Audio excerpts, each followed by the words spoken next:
Okay, I think we're live. There we go. That is exactly what we are looking for. Now, if you're joining this on the replay, hello, what's going on? Thank you so much for stopping by to our stream here for the Canadiens and the Maple Leafs. However, I will say, you're going to want to stick around because we do have... What in the world am I saying? You're going to want to stick around because we do have ourselves some more exciting stuff coming over here onto the YouTube channel, and it is indeed going to be a fun time. Let's go over onto YouTube on my phone here so I can go ahead and read the chat, because that is partly a big feature of these streams over here. Now, where exactly do I go? I'm having a little bit of a difficult time doing this, but either way, what's going on? Here we go. Dylan! What's going on, Dylan? Shadow14, what's going on? Detroit Dabber, hey, they say. What's going on, guys? It's been a while. Dylan, I don't know if I saw you in the previous stream, man. It's nice to see you around. Our lovely mods over here, moderating the chat and making sure that everything is okay.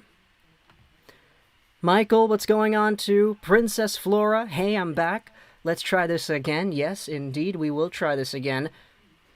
Elias says, hey. Emery Dowdy says, how is it going? I'm doing pretty well, guys, doing pretty well.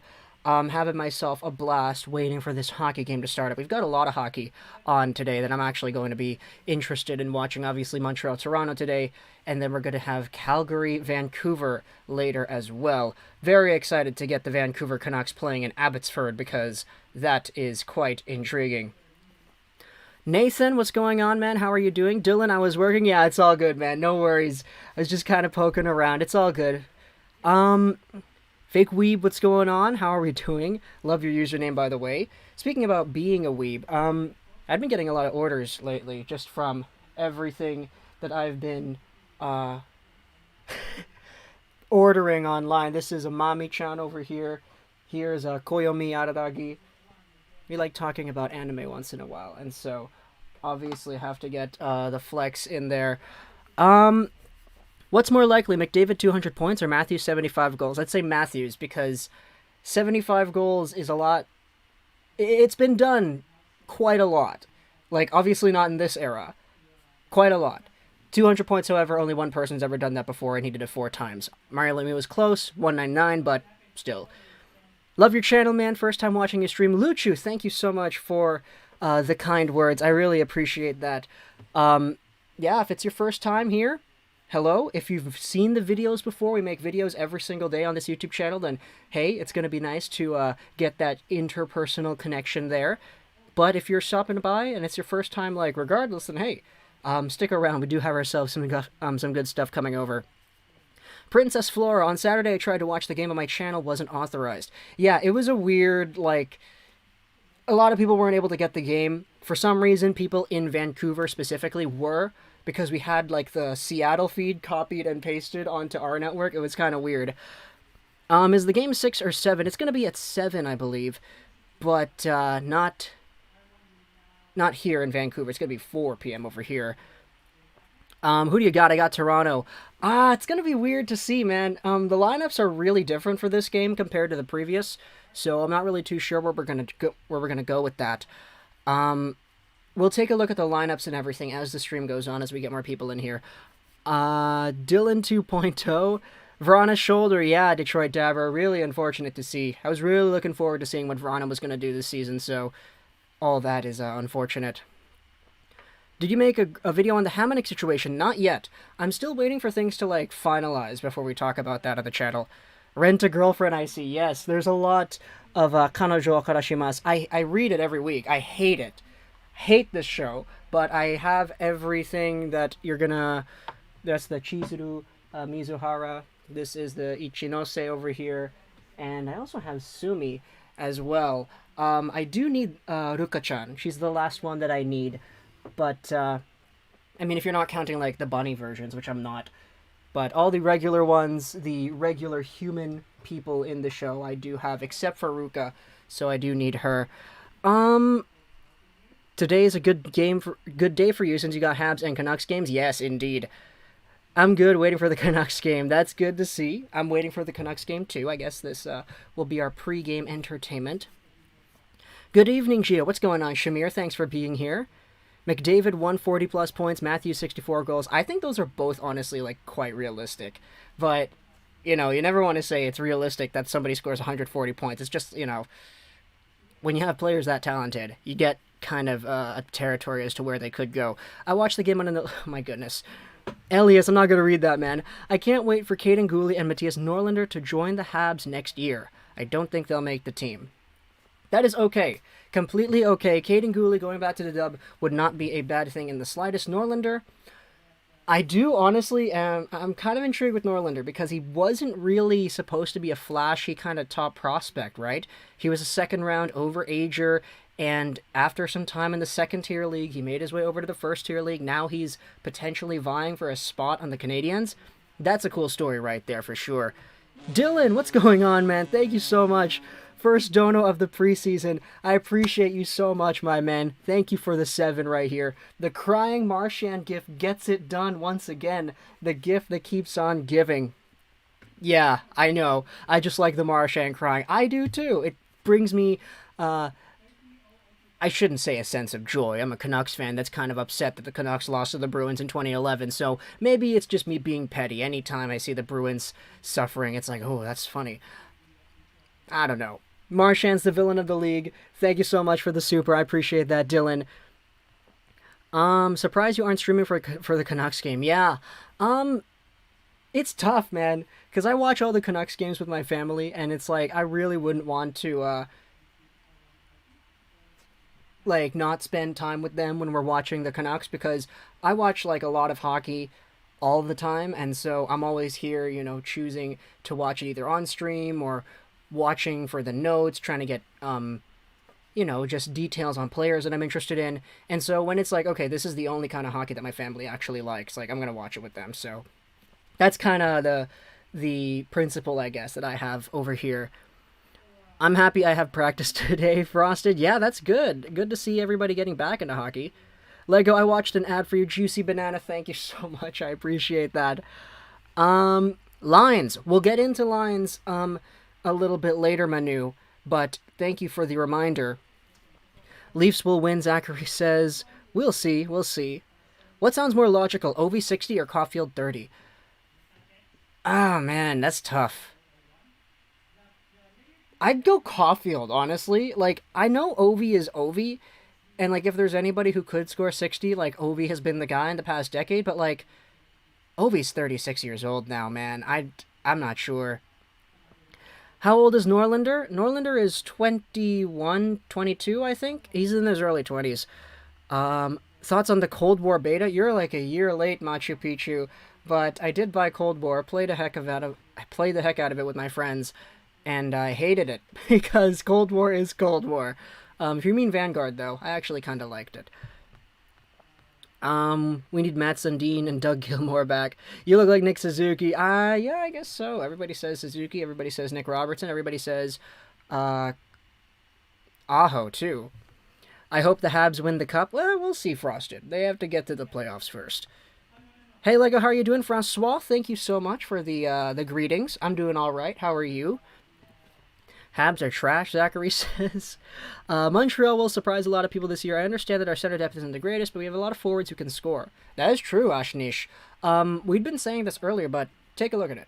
Suzuki, Caulfield, Toffoli, Anderson, Hoffman, Gallagher. That's 6, like, potential 20 goal scorers right there. Like, if all 6 of them hit 20 goals, like, you wouldn't really be surprised, right? So, there's a lot of scoring capability on this team. Your family also watches hockey? Nice. Yeah, it took years, dude. Because, like, I'm full Filipino, right? So I have a full Filipino family, and we immigrated here when I was a baby. So it took, like, I got into hockey, like, in 2011. So I was 10, turning 11 years old, and my family was just kind of, like, there in the background. But as the years have gone by, you know, me having Canucks games up, and then they're talking about it with their coworkers at work and all that, it's like, okay, now they're into the Canucks, they're into hockey, and albeit it's only Canadian hockey, so IIHF stuff and Vancouver Canucks stuff. Hockey is hockey, right? Toronto has a mostly AHL lineup besides, of course, Mitch Marner. Yeah, that is true. Their lineup is like, we said this earlier, but Toronto's lineup from the previous game to this game, it's completely different. Caulfield, I can see score 50. I don't know about 60. Or Caulfield, I can see Ovi with 50. I don't know about 60. Yeah, that's kind of how I feel about it as well, right? Give me Felix the Black Cat also. Yeah, Potman, man. What's up, Lego, my man? Gabriella, I'm doing pretty alright. How are you? My bad, I meant Vanguard. Do you think any Habs contracts are overpaid? If the answer is yes, which players? I mean, I guess Shea Weber, but I mean, he's LTIR, so it doesn't really count, right? Carey Price, you never want to, like, spend $10 million on a goalie, but it's Carey Price. Like, those are the easy ones, right? I want to see Montreal make it to the 4 rounds of the Stanley Cup playoffs. Well, that would mean they'd make the finals again, which would be nice if you're a Canadiens fan. As a Flames fan, like, I'm curious, what do you think about Chucky? Chucky? Kachuk? Matthew Kachuk? I kind of like Matthew Kachuk. He's a good player. Kind of makes me sad the Canucks didn't get him, but, you win some, you lose some. What are your thoughts on Travis Hamonic? It's kind of whack, man. All I'm saying here is if Luke Shen gets more playing time, I'm good with that. I'm good with Luke Shen. Do you play hockey? I play floor hockey. That's about it. I can skate. I took skating lessons, and I can do, everything a hockey player can do, just not at a very high level. But I haven't never played organized ice hockey before. I'm good. Thank you so much for your answer. Hey, no worries, Francois. I appreciate it. Ben says Habs. Yeah, we got the Habs on tonight. My family watched the finals with me, and my mom was like, why is Price leaving the net? And she was getting scared. Oh, man. The empty net situation. What made you get into prospects and all that? Playing franchise mode. Or, excuse me, back in the day it was called Be a GM mode. Yeah, that was it. Playing Be a GM mode and, like, scouting and seeing the prospects and all that, that was, like, what really got me interested in preparing for the future and doing all that stuff. Rico Zilla, thank you so much for your subscription over here. I really appreciate that, my friend. Thank you for believing in the channel over here. I want a much closer game today. Don't care who wins. I kind of want a closer game, too. I'd like to see that. I'm so sad about Cole Caulfield.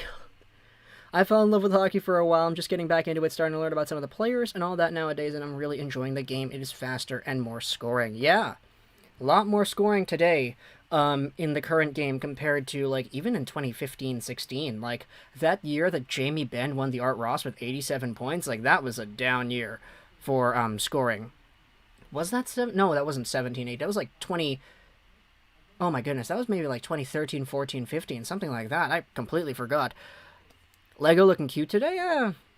Not really. Morning, Lego Registrar. How are we doing? Good morning to you as well. Weber, Price, and Anderson. Josh Anderson overpaid? I could see it. There's a lot of term on that contract, though. There's a lot of term. I felt out of love of hockey for a while. Well, James, it is good that you're back in here now because you got a great support group of individuals over here who can help you get back into it. I want to see Caulfield be the best sad thing called coffee. I'm going to miss this game. Yeah, well, we just got to wait a little bit, man. Wait about a week. Yo, Grav, what's good? How are you doing?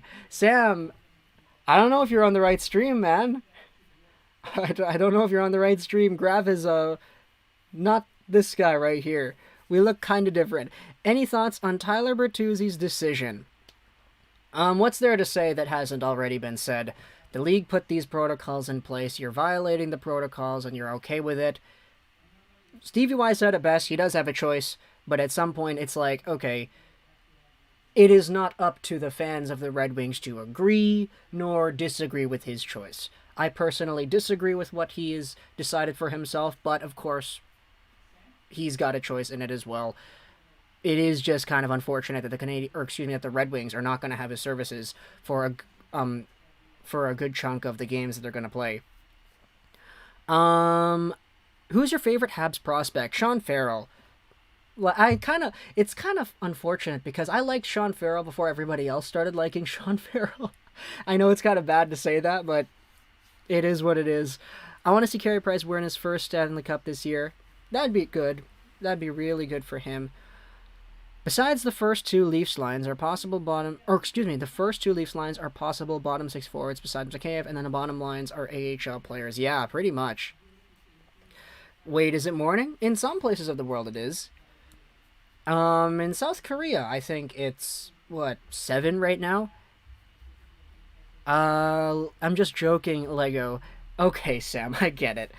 Luchu, speaking of Grav, any chance of a collab stream together? I don't know about a stream, but if you want to talk about collaborations with Grav, not gonna say anything. Not gonna say a word. Fun Pants, how about when Chichu won the Rocket Richard? Yeah, it's because Joe Thornton was there. That's pretty much it. Lego, who's your favorite current player? Mine would be John Tavares. I gotta go Quinn Hughes, man. It's kind of crazy because Quinn and Petey, like, I was hyping these guys up for so long before they even made the Canucks, and it was so good, just seeing them transition into the league the way that they have. Hopefully he loses a lot of money. Yeah, he's losing, like, I think $500,000 or something. Jamie Benn was 14-15. Okay, I see socially awkward. Thank you. Carey Price, I wanted to see healthy Carey be playoff Price this year. It is 8 a.m. in Australia. Whoa, okay. If you are in Australia, good morning to you. You kind of look like Sean Farrell's profile pic. Thanks? Thanks, I guess. It is 6:07 in Montreal. Yes, it is.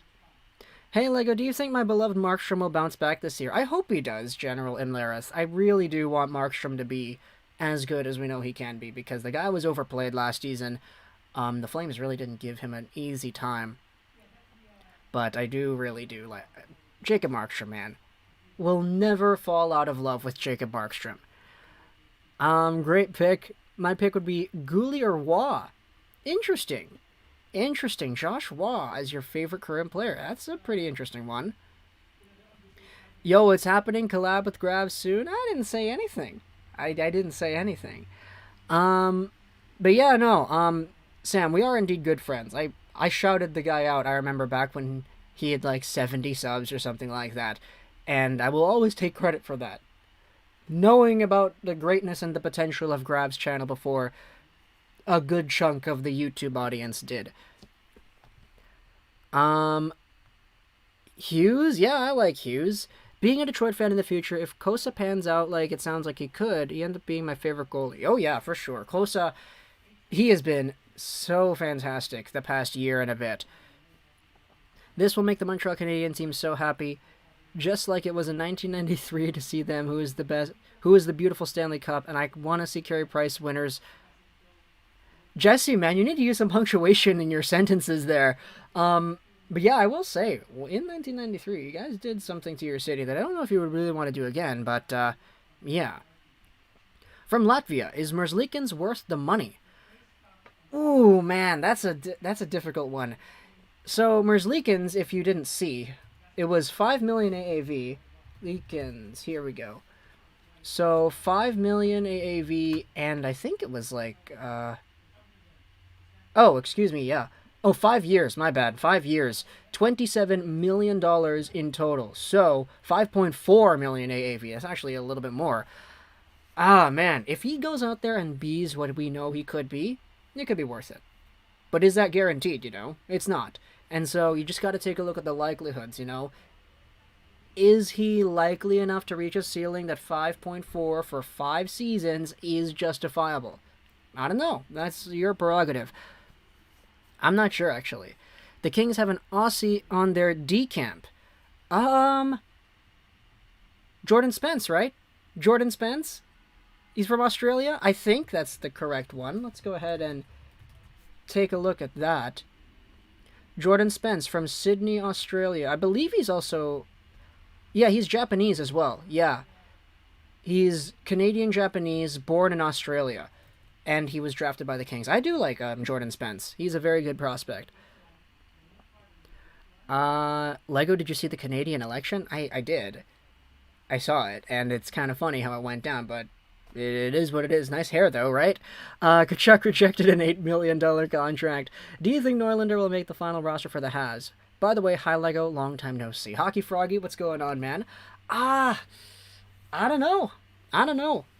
It would be good if he did, because if he did, then it would mean that he would beat out somebody else on the team, which means that there's some surprises, and there are some players that are better than we thought they would be. But, yeah, we'll see. I love the upside with Waugh, also the fact that he's from Quebec, not gonna lie. Who is everybody's favorite all-time team here in the group, including Lego? Vancouver, and it's not even really close.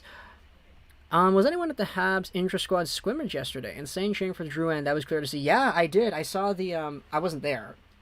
I'm in Vancouver. Wasn't there. But, yeah, the cheering for Drouin, definitely great to see. We know the fans love Drouin at heart, and they harp on him because they know he can be better from before. But, yeah, it was good to see that. BJ Ballin, what's going on, man? Hola. Thank you so much for stopping by. It's been a while, my friend. We're back, and we're bigger, better than ever for the 21-22 season.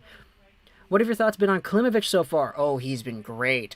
He has been so good, dude. I've been so surprised with how good Klimovich has been. A third-tier Belarusian player to what he is now? Like, that is, like, really good.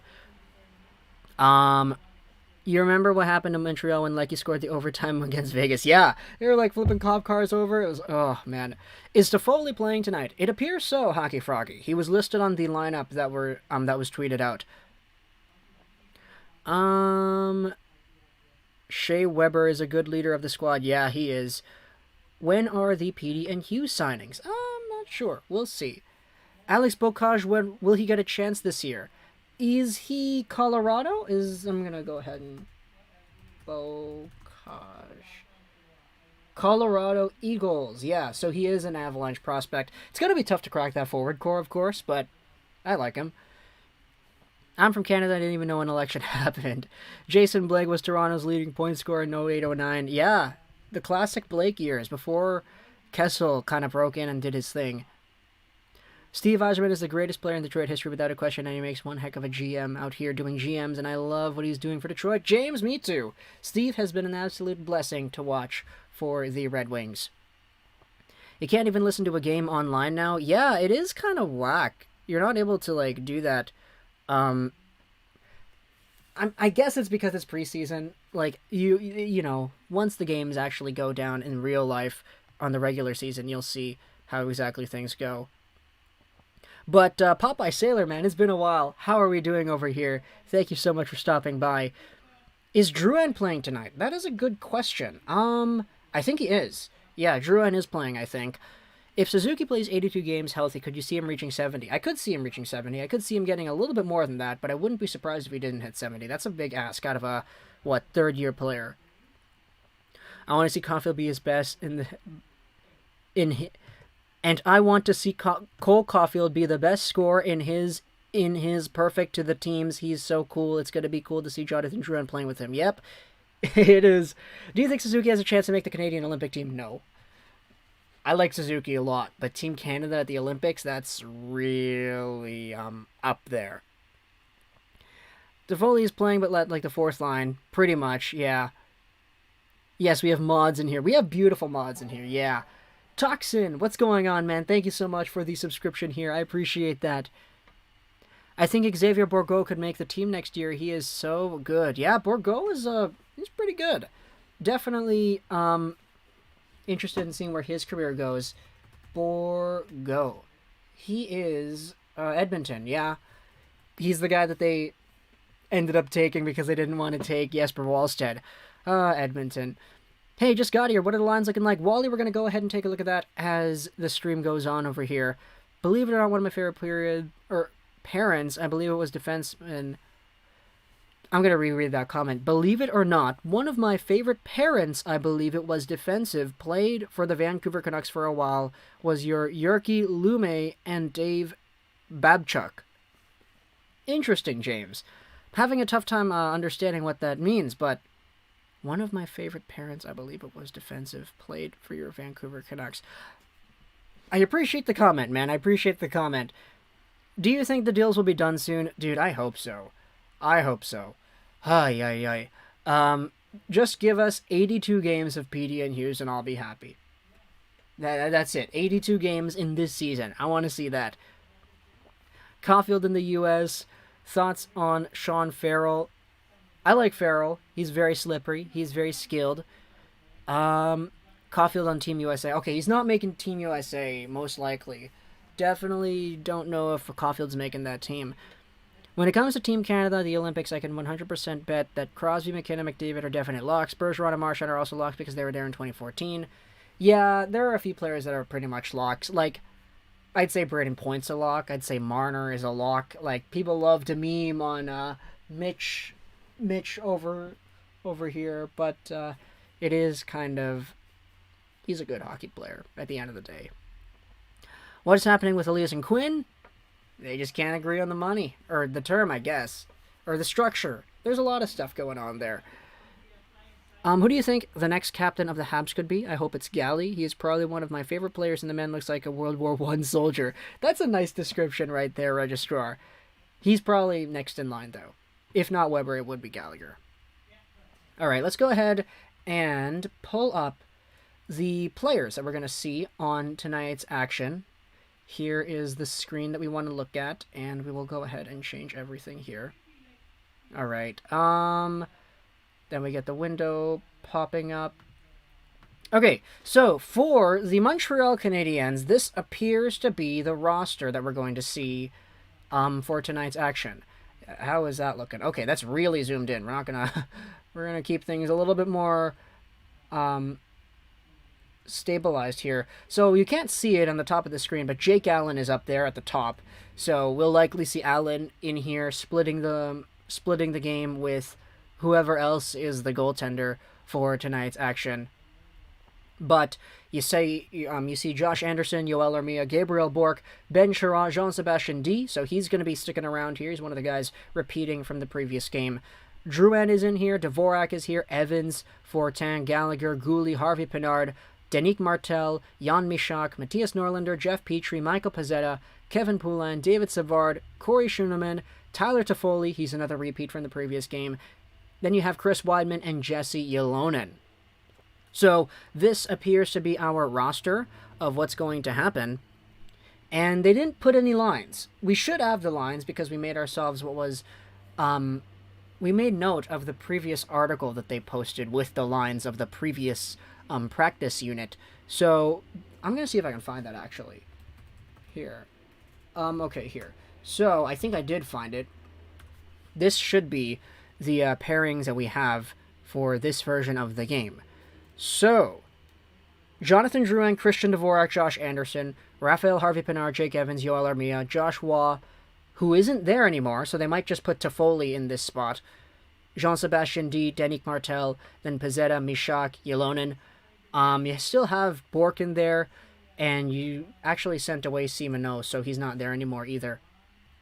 But Caden Gouli, David Savard, Norlinder Chiarot, Schoenemann, Weidman, and then for goaltenders you have Allen and Kevin Poulin. So that appears to be what is the lineup here today. Obviously, you do have some other guys that are in here as well that were not put onto that roster. Brendan Gallagher, for example, he's probably going to be in here. So, yeah, that appears to be it.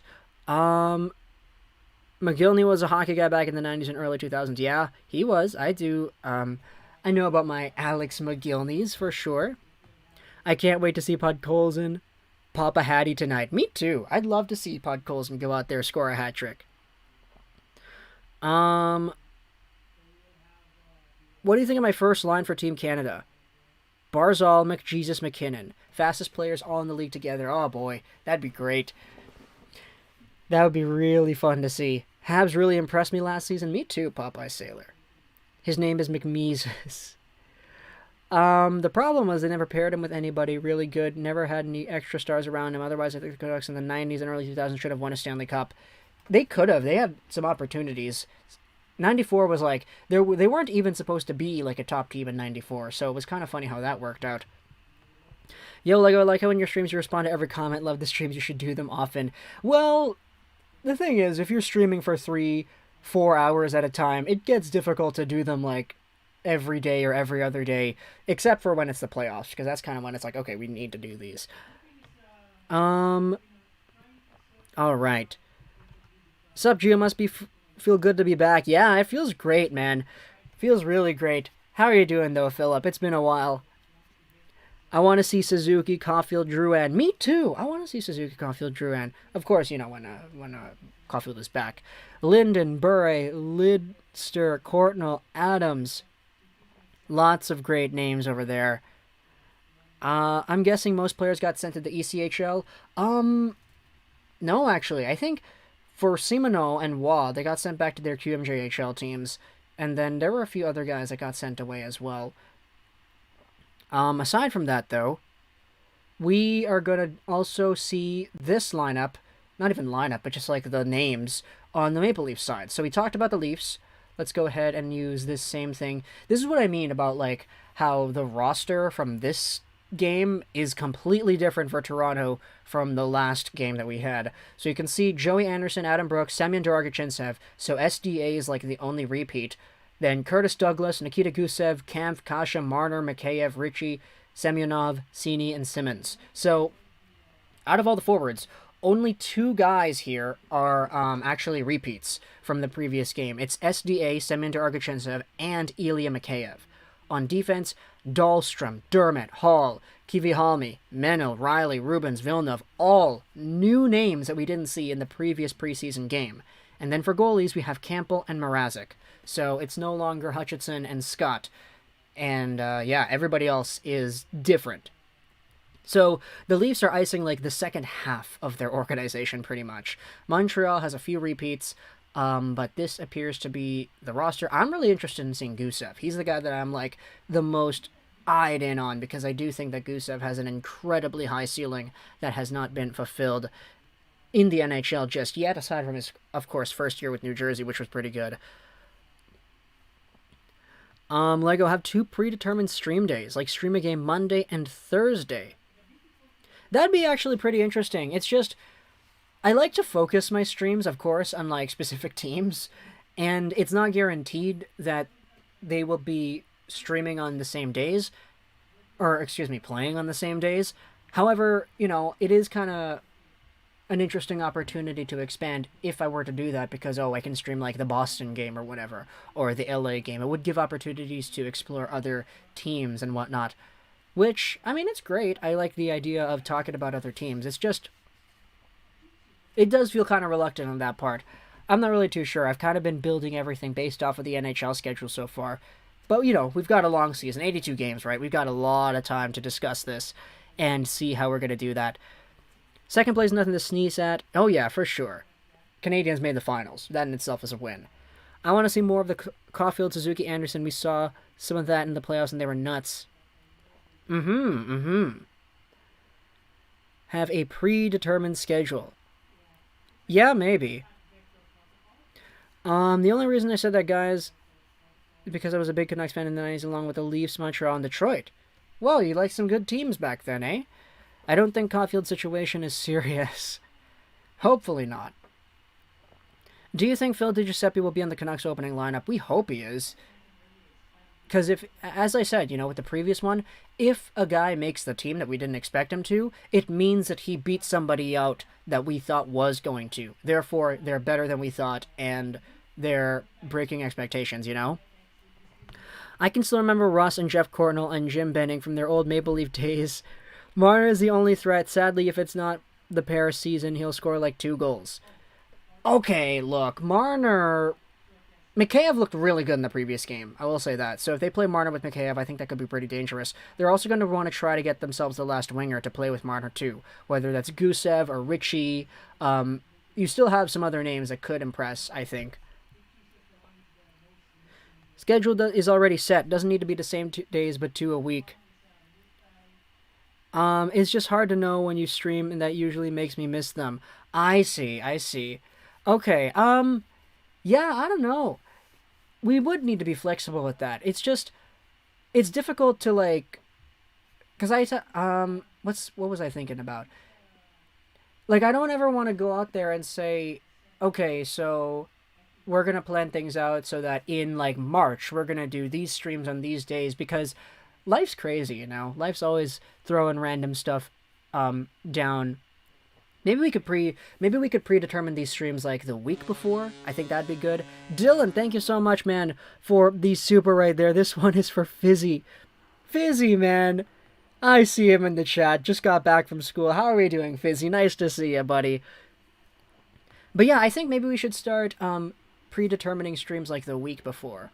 Maybe like a week before, or like at the beginning of... Because like, now that the world is opening up, now that we have the passports and everything, A lot of the people in my life have been trying to collaborate into hangouts and dinners and all that, and it's been kind of fun just planning everything back out, you know? So, yeah, I think that's probably going to be our protocol there. But thank you, though, Dylan, as well, for the super. My goodness, man, you did not have to do that. I appreciate that. Do you watch classic NHL games on YouTube? Sometimes. If there's, like, absolutely nothing to put in the background. The other day, instead of watching, like, the classic NHL games or whatever, classic wrestling matches, I was watching, like, The Princess Bride, just in the background of me doing some stuff. I really love that movie. Habs are going to win? We'll see. KK broke expectations. We all know how that ended. Gus, how are we doing, man? Thanks for being here. David, how are we doing? EP40 as well. What's going on, guys? Do you think Phil DiGiuseppe will be in the Canucks opening lineup? Maybe. Lego Stream, Hannah says. Yes, Lego streaming indeed. Nah, man, you the goat. Manju, it looks like I'm moving back to Calgary or Sin City, I like to call it. All this moving is wearing me out. I was gonna say that's unfortunate, but then I was like, wait, do I want to say that moving to Calgary is unfortunate? That's pretty heavy, dude. Really heavy. Do it week by week and just post it as a note. Yeah, okay, that could be good. Maybe post something on, like, the community tab or something. Jack Rathbone has to make it to the lineup. He should. He will. Absolutely. He can and he will. That's my favorite quote of all time right there. KK, something. Geo, the opposite is happening here in Alberta. Pretty much, eh? Cliff, what's going on, Cliff? I almost didn't recognize you with the new profile picture. How are we doing, man? Princess Bride is the bomb. Yeah, it's pretty great. I love the Princess Bride. Also, there's a new figure line from McFarlane coming out, so I had to rewatch the movie just to get everything down. Are you taking the rumored super team-friendly $1 million 8-year contract? Oh, I hope Petey would do that. I'm able to watch the Toronto game because I am in the Habs region. It means I get TSN feed for Montreal games. Yeah, this one's on TSN. TSN2, actually, over here in Vancouver. So that's going to be how we watch this one here. The PEI vacation was amazing. My second cousin took me on their motorboat and showed me Dion Phaneuf's house. Dion Fagoof? Oh, man. Dion, man. What a legend. Dion Fagoof right there. Jack Rathbone is a beaut. Yep. Nick Patan or Brandon Sutter, who's getting the fourth line spot? I'd say probably Sutter because he's a lot more defensively responsible than Patan is. But Patan was not bad in yesterday's game. Not terrible. Do you like Jollibee? Bro, I'm Filipino. Of course I do. If Robertson plays the whole year with Matthews and Marner, does he win the Calder over Caulfield? Well, I mean, anybody could get points with Matthews and Marner. I think it'd be pretty... His odds would be a lot more boosted up if he did. But is he going to do that? Who knows? I'm doing well. How are you doing? I'm doing well as well, man. Just kind of chilling here, waiting for the game to start. As someone who lives in Calgary, Lego, it's not so bad. In fact, it's awesome. You think the Canucks could package Seelovs and Yolevi for a right-handed D? I don't know. Honestly, like... I kind of just want to use the money to sign PD and Hughes to long-term deals. Like, I'd rather get Luke Shen playing more minutes. Because, honestly, I know Myers, Pullman, Shen sounds like a terrible right-side decor on paper, but I really like Luke Shen, man. I really do. I really do think he could be a good player, but, you know, I could definitely understand if the Canucks go out there and, like, yeah, we need to get another player. Like, we need to get a right-handed D. I also saw a seal for the first time in my life. Nice. No God's goals in will win the Calder. It's gonna be fun doing the nicknames for Podkolzin, isn't it? Can you stream at least one preseason game that has the Canucks playing? I don't know. I kind of watch them all with my family, and I don't want to break that time up since they don't watch any other hockey games aside from Vancouver. Pods for Calder. Any other answer is wrong. Obviously, I'm biased. Sip, man. Let's go with a hot take. Let's say Klimovich for Calder. There you go. Oh, yeah, I have 3 NHL jerseys. A 2018 Toronto away jersey, 2019 Leafs jersey, Matthews, and a Habs jersey. Pretty good selection right there, Princess Flora. Who says they're going to be Rathbone for the Calder? That's one as well. Definitely did not consider that one. Lego, should I get a Pollock, Nelson, Sorokin, or Ratu signed puck?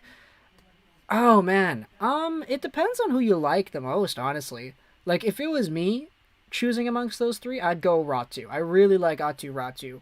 But of course, you know, he hasn't played NHL games. He's a prospect, so he's not guaranteed to being great. I just like him a lot, so I'd do that. But it's up to you, though, Hannah. Up to you.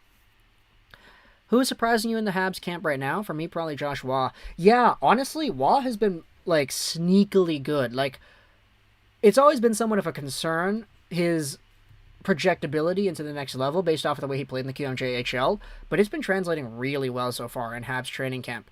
So even though he got sent back down, it's like, wow, you played really well. Definitely need to be proud of that performance. You should do a live stream with the Kraken tomorrow. Oi, oi, oi. Norlander for the Calder. That'll be fun, Juicy says. Dougie Hamilton for Quinn Hughes 1-for-1. Would you do this as a Canucks fan? No, I like Quinn. I like Quinn a lot. I'm from Lethbridge and get extremely excited whenever I drive into Calgary. Nice, Fizzy, nice. I also have a 2020 Western Conference Champion shirt and a 2020 Winter Classic hat for the Dallas Stars. Nice. Nice merch over there, Princess Flora. I got 2 Montreal jerseys, Dylan says. I can't get it anymore. I got Subban, and the next season he was traded. Then Ndomi, and he was traded. Just get, like, Lafleur or somebody who is, like, old. So you can go out there and, like, you know. Guy Lafleur is never not going to be a Canadian. Hamilton is for way too much. We have no cap for him. Yeah, that's pretty much it. I'm excited for Drouin to play one. Yeah, dude. Yeah. Dan, it's good to see that you, based off of your comment, it appears that those days are over for you.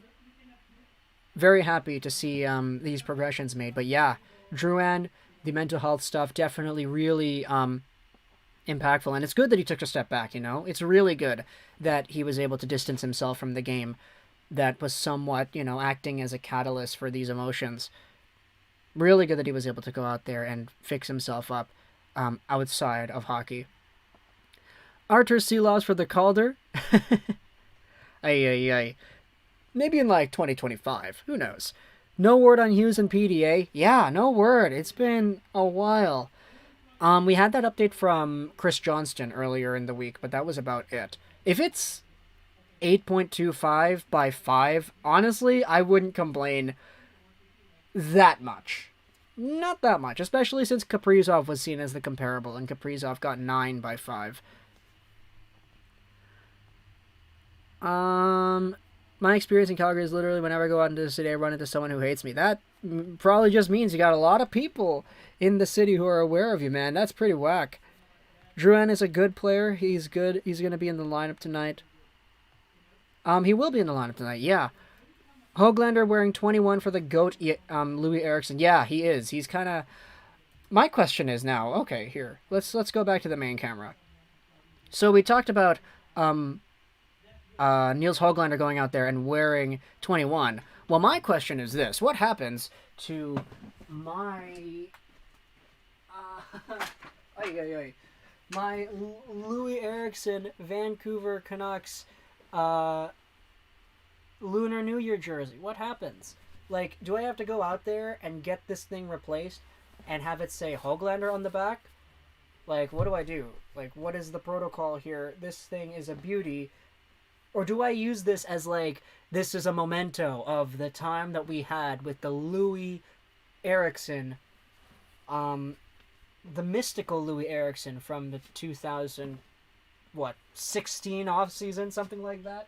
I forgot when that was, but yeah, that's kind of my conundrum, I guess.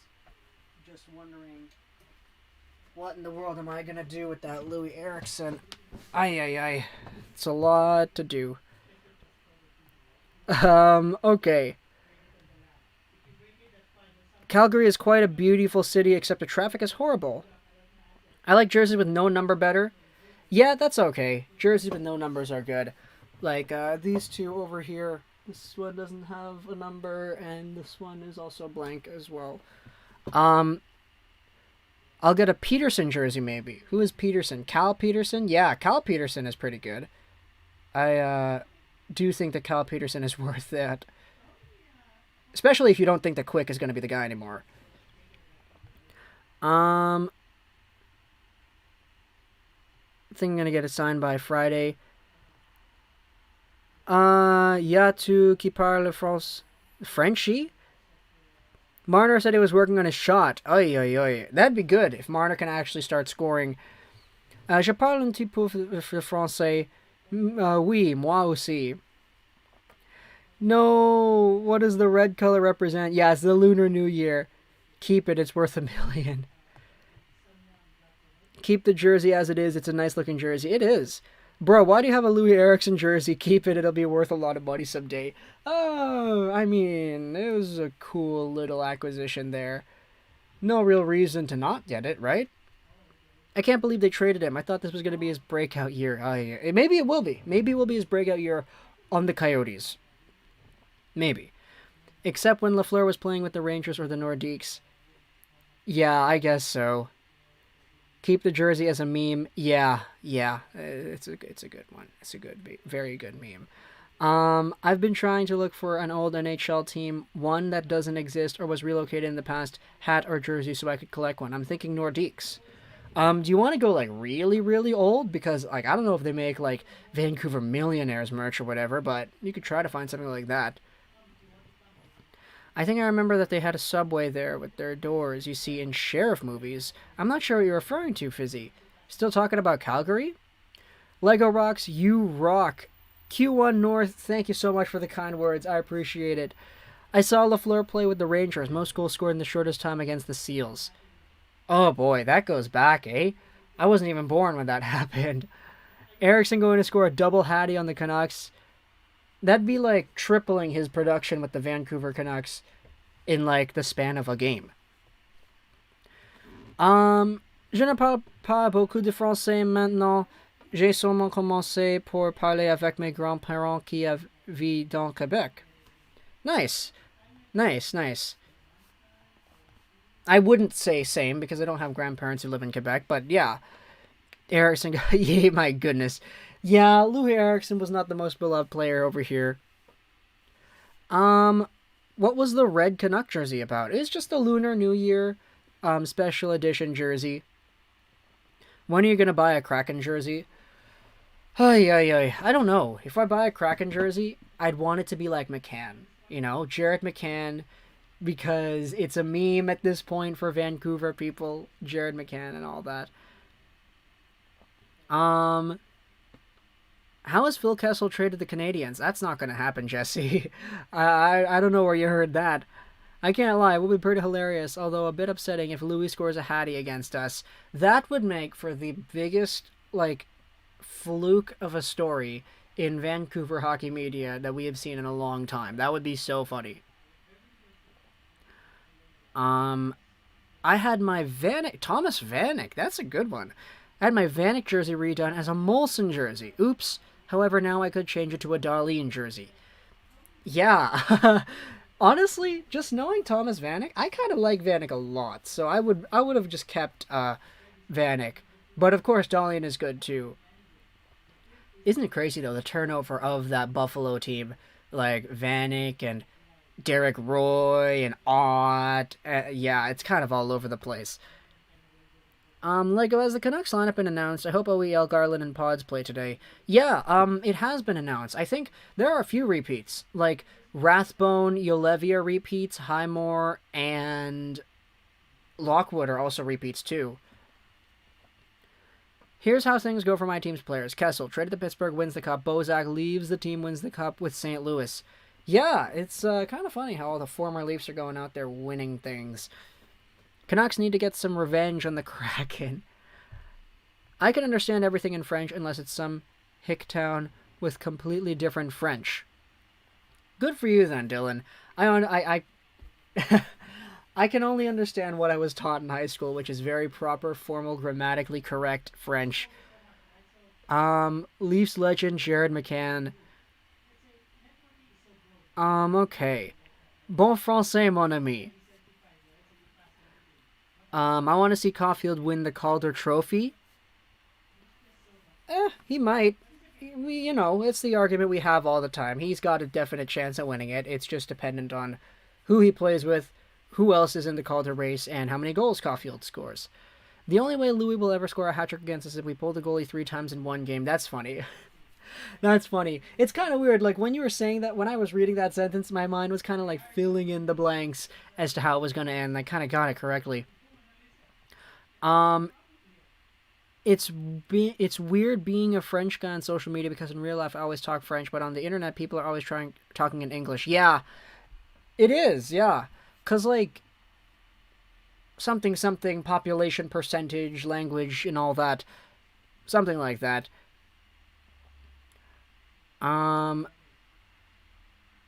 Probably Garland, Miller, Podkolzin will be the top line. Yeah, somebody. I really need to see. I kind of want to see more out of Miller, Garland, and Podkolzin. That line was in practice, and we saw Miller giving Podkolzin some pointers. I kind of like that. Unless you go on to like friends TikTok, yeah, pretty much. Also, is Seattle's goal horn trying to be what Vegas did in 2017-18 before they changed it? I'm going to be honest, Princess Flora, I don't even remember what the goal horn was. I'm not going to rewatch those goals because they just kind of make me mad, so I'm not... I don't remember what the goal horn was. Alright. Only way he scores 3 goals when they have a delayed penalty. Maybe. I want to do a trade with Jack Hughes for Quinn Hughes. No, don't do that, Jesse. I don't see you getting any empty nets. LOL. Alright, so... got 78 beautiful people over here. Check it out, this stream. If we take a look at things, 41 likes. Guys, that is awesome. We've got about 17 more minutes before the game actually begins, and then we'll be getting everything underway.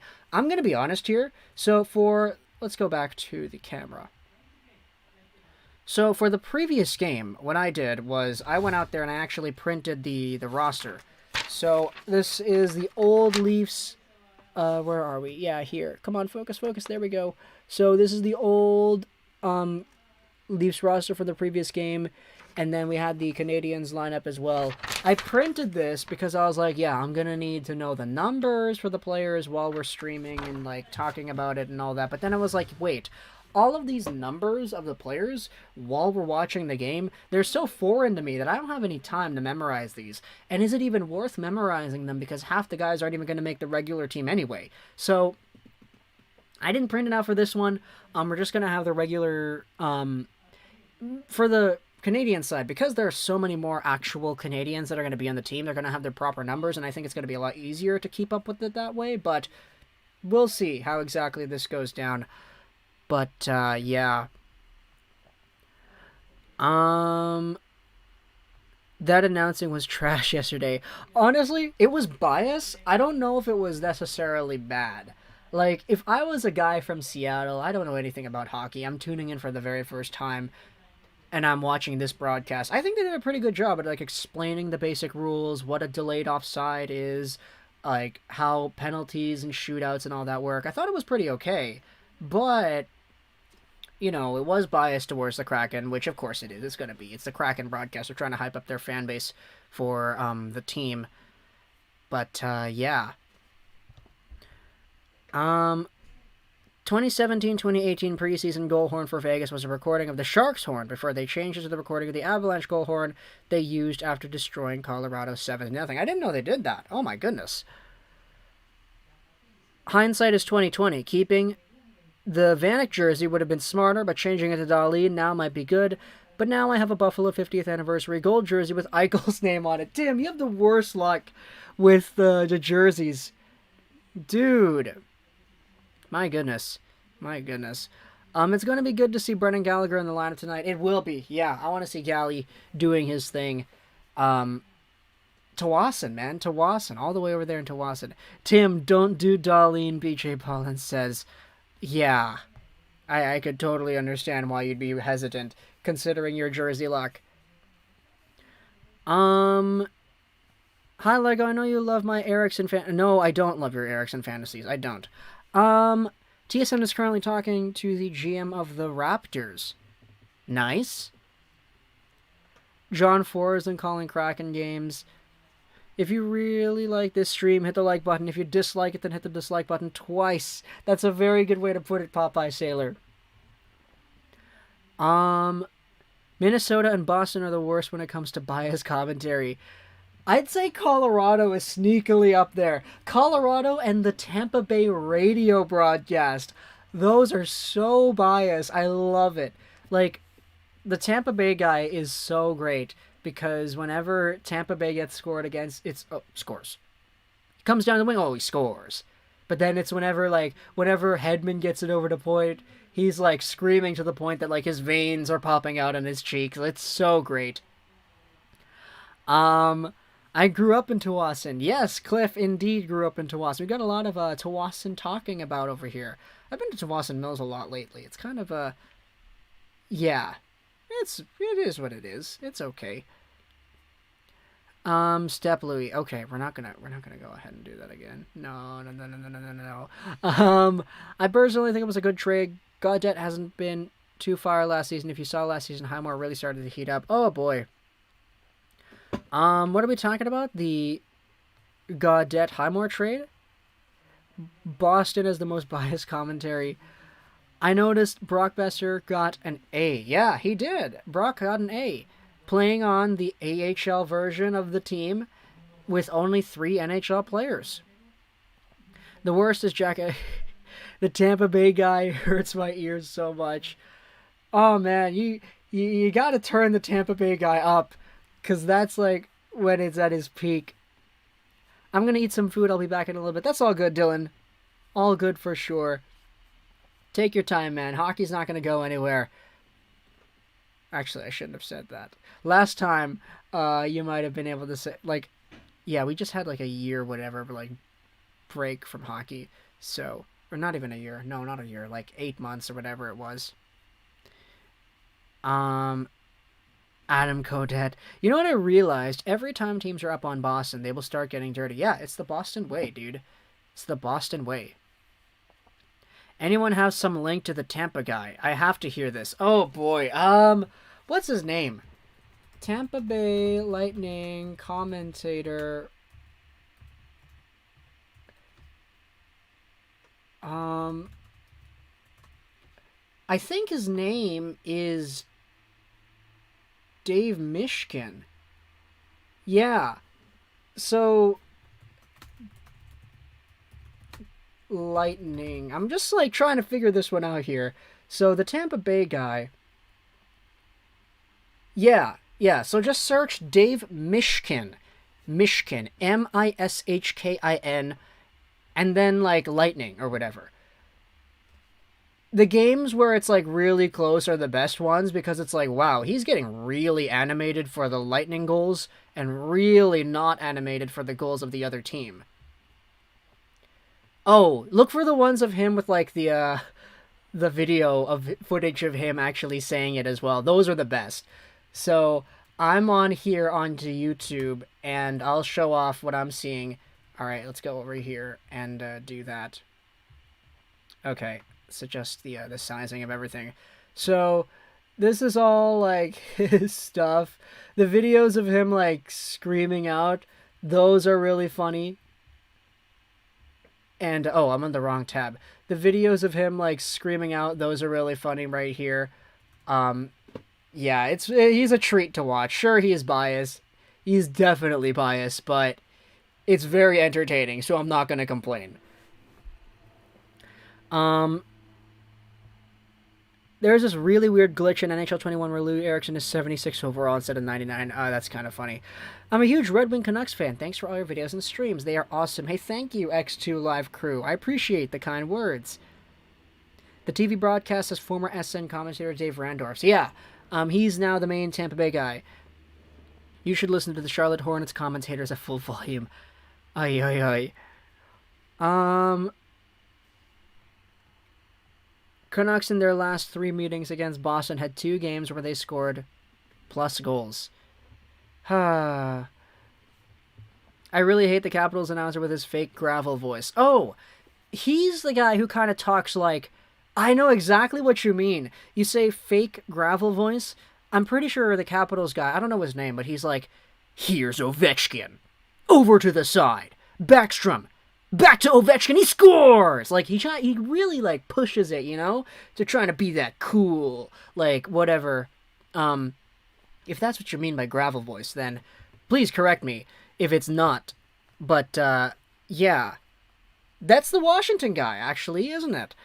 My ears cannot handle the screeches. Bye, Lego. See you later. I'll come back. That's all good, Sam. Thanks for being here, man. Remember when the Boston commentator tried to defend Boston McAvoy outright charging a Tampa player? There have been so many weird ones like that, dude. Where, like, they just commit absolutely egregious fouls, and the commentator's like, oh, that's okay. Hey, Lego Gang. How's everyone doing? Everyone's confusing us with Grav here today, man. What's going on? Best commentator is Pierre Hood from RDS. Oh my goodness. Something, something, something in French, and then like, score! It's so egregious, but then again, it's entertaining, I guess. Oh, no, that's TVA. My bad. I mixed up the French outlets. Arizona media saying that Eriksson wasted 6 years in Vancouver, 5 instead, except he gained about 3 mansions and a Bugatti. I don't think you're going to be able to get that.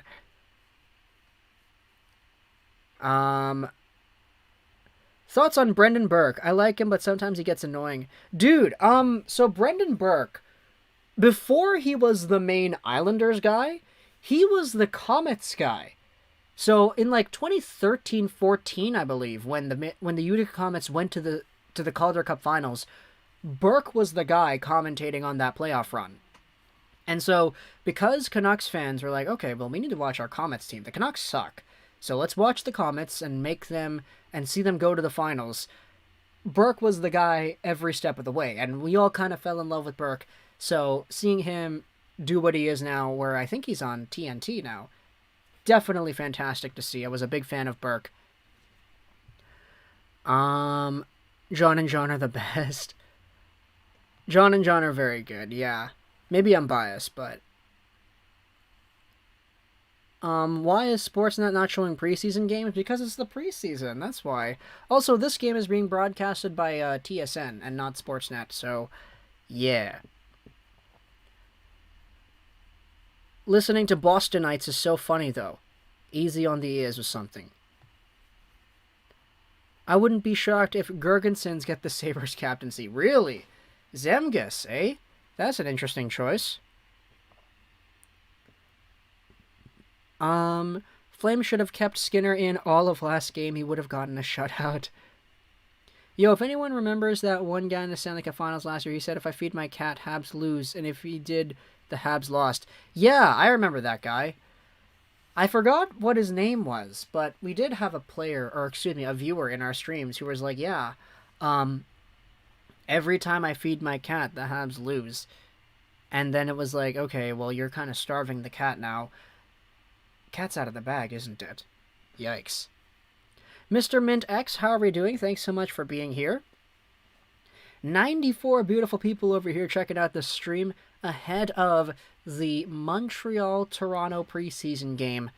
Cannot wait to see how exactly things go down over here. We've been live for over an hour, so nice little foundational viewership over here. Definitely great to see. If you're new to the channel, then please go ahead, check us out. We have videos every single day on different NHL topics, news, rumors, prospects, updates, and all that. If you see value in any of that kind of content, then hey, stick around, subscribe, help us on the road to 31,750 subscribers.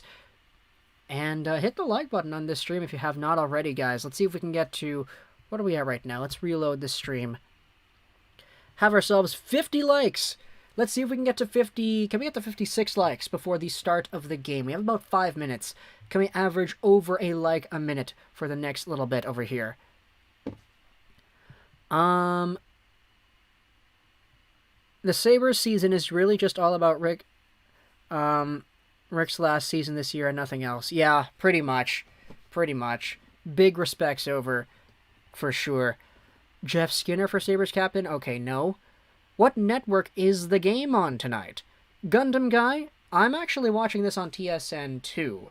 I'm in Vancouver and all that. But speaking about Gundam, we do have Gundam Guy here in the chat, which makes me interested in popping out the Gundam that I have. So, yeah, I do have a few things here that are guarding said Gundam. I do have this one Gunpla over here, and he is very nice, and I like the pose. He's very basic. It's a master grade, so 1/100th scale. Sorry, I saw Gundam Guy in the chat, and I was like, I gotta bust out the Gundam, you know? We've been talking about Japanese media the entire day. Also, we got Vulture here, too. What's going on? Marvel Cinematic Universe.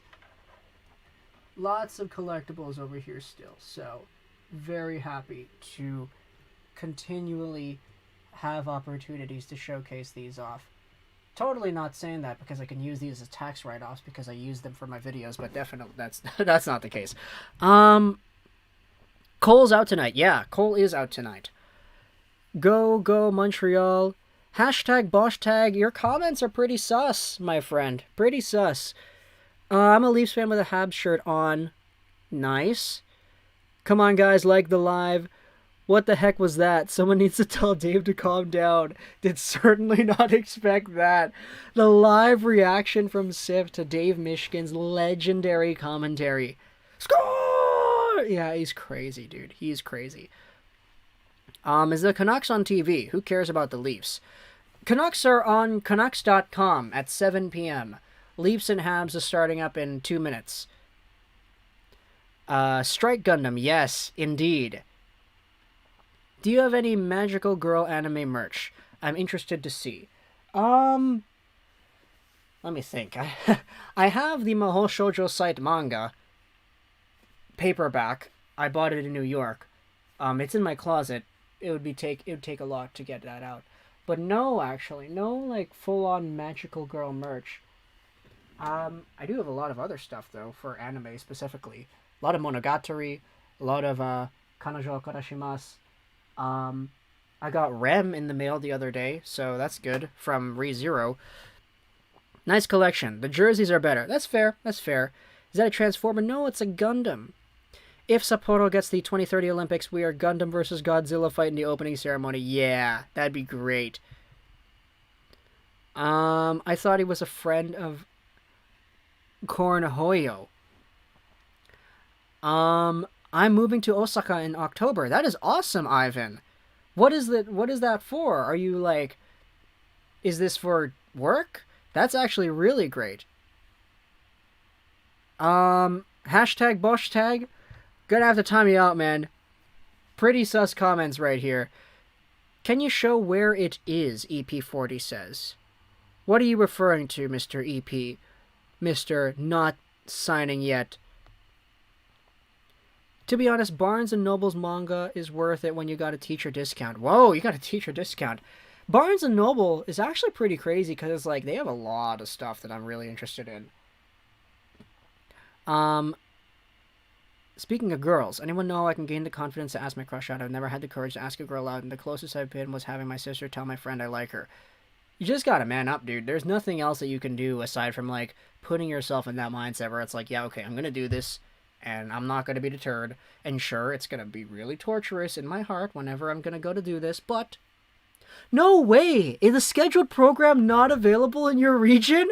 TSN, bro! I'm not going to be able to watch the Leafs and Habs game?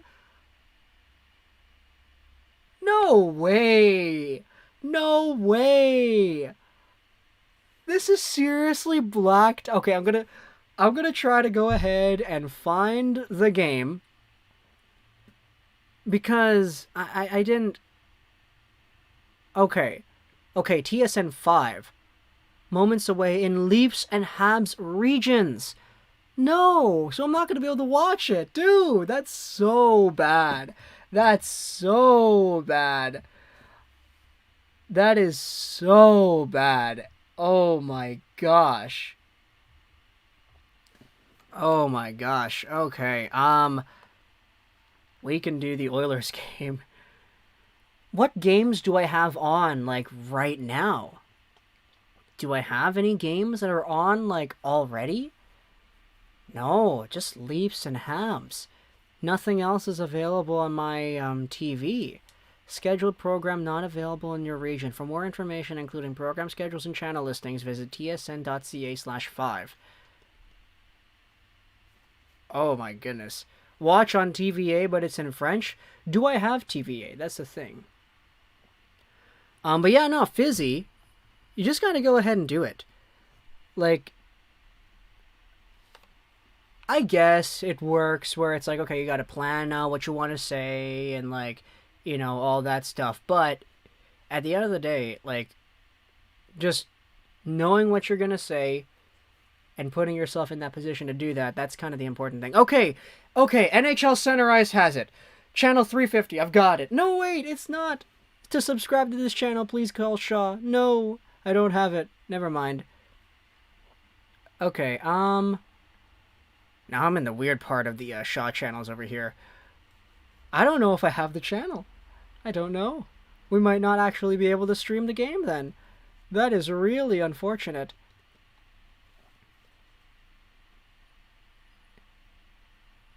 Yeah, no, I don't actually. Okay, I'm back here on channel 350. It hasn't bugged me out yet. It appears that I have the game now. Okay. Oh boy. I don't want to do it yet because I've known her for like a month and I want to know if she's, you know, worth going after. Well, I mean, if you're going to go ahead and, like, put, like, deadlines and all that, okay, be my guest. But, okay, so what I did was I went over onto the NHL Center Ice channel, and it's working for me now. However, I don't know if in a few minutes I'll get, like, a notification saying please subscribe to this channel, because that's what happened earlier. Oh goodness, look at that. O-Dog is already there. Illegally stream it. No, we're not going to do that. I'm in a position of power here on the internet. I'm not able to do... I'm not able to get away with saying things like that. Endorsing sources of that nature. Hey, Lego, do you think Podkolzin can hit 60 points considering how Hughes was on pace for 40? I don't know, especially if he plays in the third line. It's gonna be pretty, yeah, tough. Like I said, I'm done with hockey except for your page. Popeye Sailor, that means a lot to me, man. Thank you, thank you, thank you. Are the Devils playing? I'm not sure. Barnes & Nobles has the entire section dedicated to manga, where there's only like a shelf or one pile dedicated to Marvel or DC. Yeah. It's also because, like, Marvel and DC, like, comic books are generally pretty thin. Like, they're bigger and they're thinner. Manga is smaller, but it's thicker. And so it's a lot more, like, you can fit a lot more comic books and full-on stories into a comic book shelf than manga. Plus, there's just so much variety of new manga that's, like, worth buying that it's like, yeah, they kind of have to do that. Just pretend that you found a channel. Does this mean Brady Tkachuk is being traded to the Canucks? No. That is not going to happen. Absolutely not. Of course he has a Gundam. Yeah. Looks to me like he was more of a pick grinder to me. What does that mean? Thoughts on Maple Ridge legend Brad Hunt? I thought he looked pretty good, actually, yesterday. I thought it was pretty alright. Devils don't play until the 29th. Okay. Have you heard about the Hamonic situation? Yeah. Hamonic, that right side was already pretty thin, and now if we don't have Hamonic, it's even thinner. Although I will say, I said this earlier, I do like Luke Shen a lot. So if Luke Shen is getting more minutes, then good on him. My substitute teacher is sus. We were doing attendance today. He called everyone's name, and then he called my name, and then he said, you know, we have fun. That's pretty sus, isn't it? Alright, let's go ahead and get this up.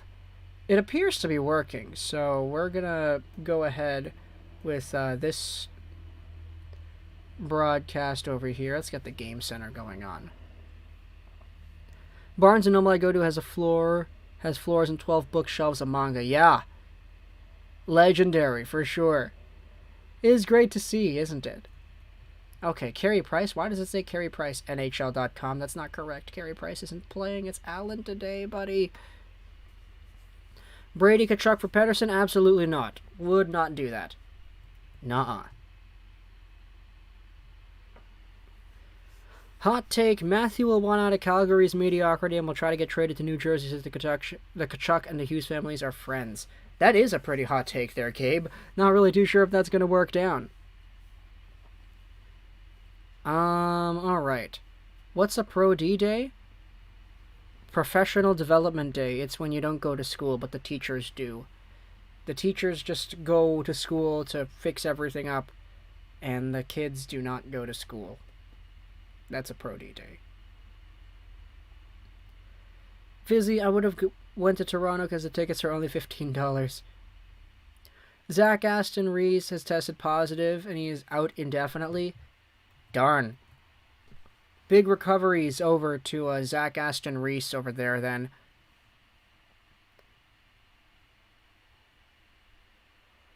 Okay, so starting goaltenders right here. Jack Campbell and Jake Allen. My goodness, Campbell's record last year was incredible. 17-3-2 with a 9-2-1. Fantastic. Lego, do you watch Naruto? No, I never actually got into it. I know all about it because all my friends and everything, but like, Naruto's one of those things where it's like you kind of only need... It's tough to get into when you're older because it's so gosh darn long. So unless you were into it as a child, it's really difficult to get over that hump, you know?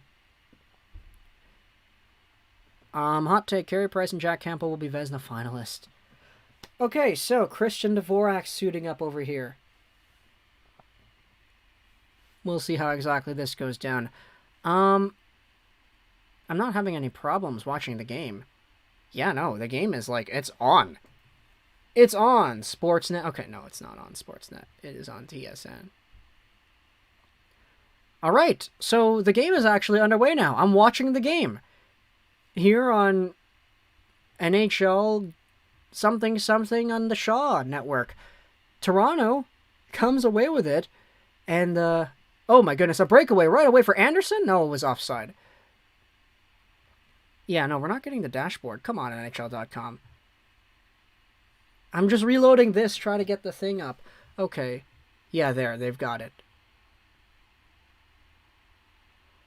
They didn't get the game center done. Naruto was so incredibly overrated. Should I consider buying a Kraken jersey or the black skate jersey? I like the black skate jersey. Why is the game center not working, dude? Come on, give us the dashboard here. Either way, though, Toronto is trying to break things out of their zone. They'll drop it behind. It goes to the opposite corner where it's picked up and reversed. Okay, here, come on. Come on. NHL, there we go. Is that it? This is what we want. Yeah. Took a while to get there, but we got there. Here comes Wayne Simmons. Drives it in. Allen plays it off to the far side. Ben Sherrod in for support. It's stolen there by Toronto. Back to the right point. Hall can't keep that in. Jack Campbell has to play it over to the other corner. It's shoved up the wing and held over there by Montreal. Back to the corner it goes, where it's picked up by Raphael Harvey-Pinard. He tries to find Armia. It escapes his grasp, and Wayne Simmons throws it over for Mikheyev, intercepted by Evans. See, this one's easy, because the numbers are the same as the regular Montreal number, so I got this. Campbell plays that to the opposite corner there. D tries to throw it behind, but it's stolen away there, and Justin Hall is able to go up the wing. Gusev centers it. Yeah, that's number 97 right there, Nikita Gusev. Toronto goes around the net, back to the right point. A long shot save made Allen, and a rebound chopped wide. Montreal will play this one forward. Right now we're at 17:55, 54, 53, 52, 51 of the first period. Ooh, look at that. What a big body check after the play was made. Here comes Semyon Arguchintsev over the blue line. Gets held up by Caden Gooley. What a good play there. And Montreal tries to force this one back out. All right, reading the chat. yuck on the black skate uniform. I hate it when they went away from the original colors. Oh, man. That's actually pretty interesting. Popeye Sailor. I don't know anybody else who dislikes the black skate. Toronto, starting things out from their left corner. Semyon Durarki-Chintsev goes up the wing, and now it's reached over to center and dumped into the Canadian zone. Behind Allen's net, here's Caden Gooley. He's got a lot of space. He goes over to the corner, and played up the wing it goes. Chipped in, here's Josh Anderson. First to it against Justin Hall. Dahlstrom's also giving him a tough time there.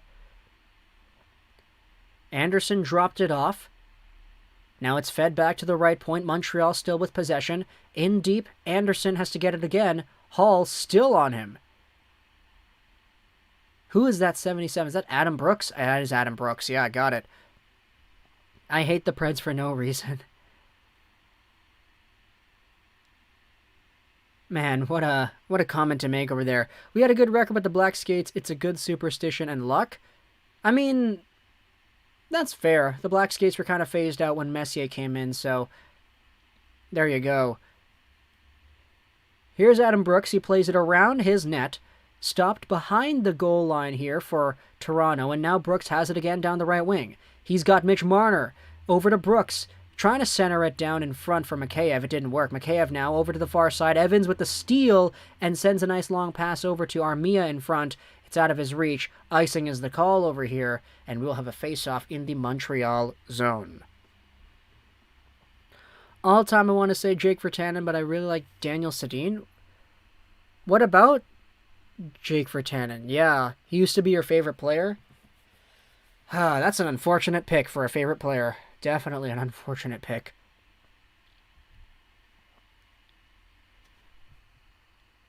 Okay. Now it's back out in front of breakaway. What a stone stop there by Alan Mikheyev with the shot. And it's whipped over back to the blue line. Holy, what a chance there for Toronto. Now the Leafs hold on to it once more. It's sent in behind the Canadiens' net. Allen plays it around. Now Simmons picks it up. He drives it to the other corner. Picked up by Toronto. Once again, a shot made. Rebound. Another chance. That one was wide.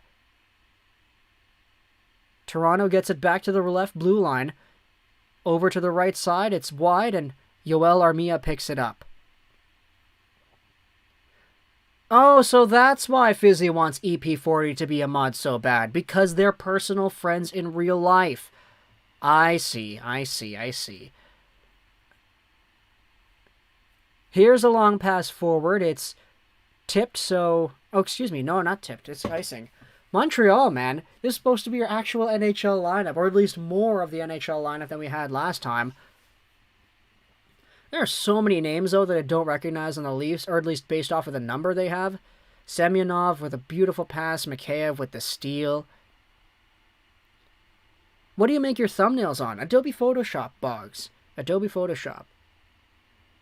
There's Jake Allen with the stop over here, allowing the Canadiens to get a change. 14:43 to go here in the first period.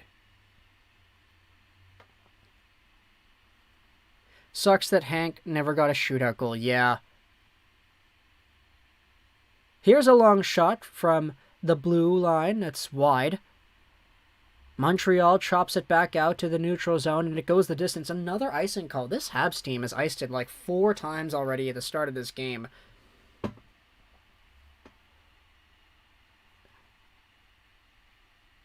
Last year I got to hear about... I got to hear Gord Miller call an NHL game on TSN for the first time. Yeah, it's kind of strange how, you don't really see Gord Miller doing those games, even though he's kind of like a legend in his own right.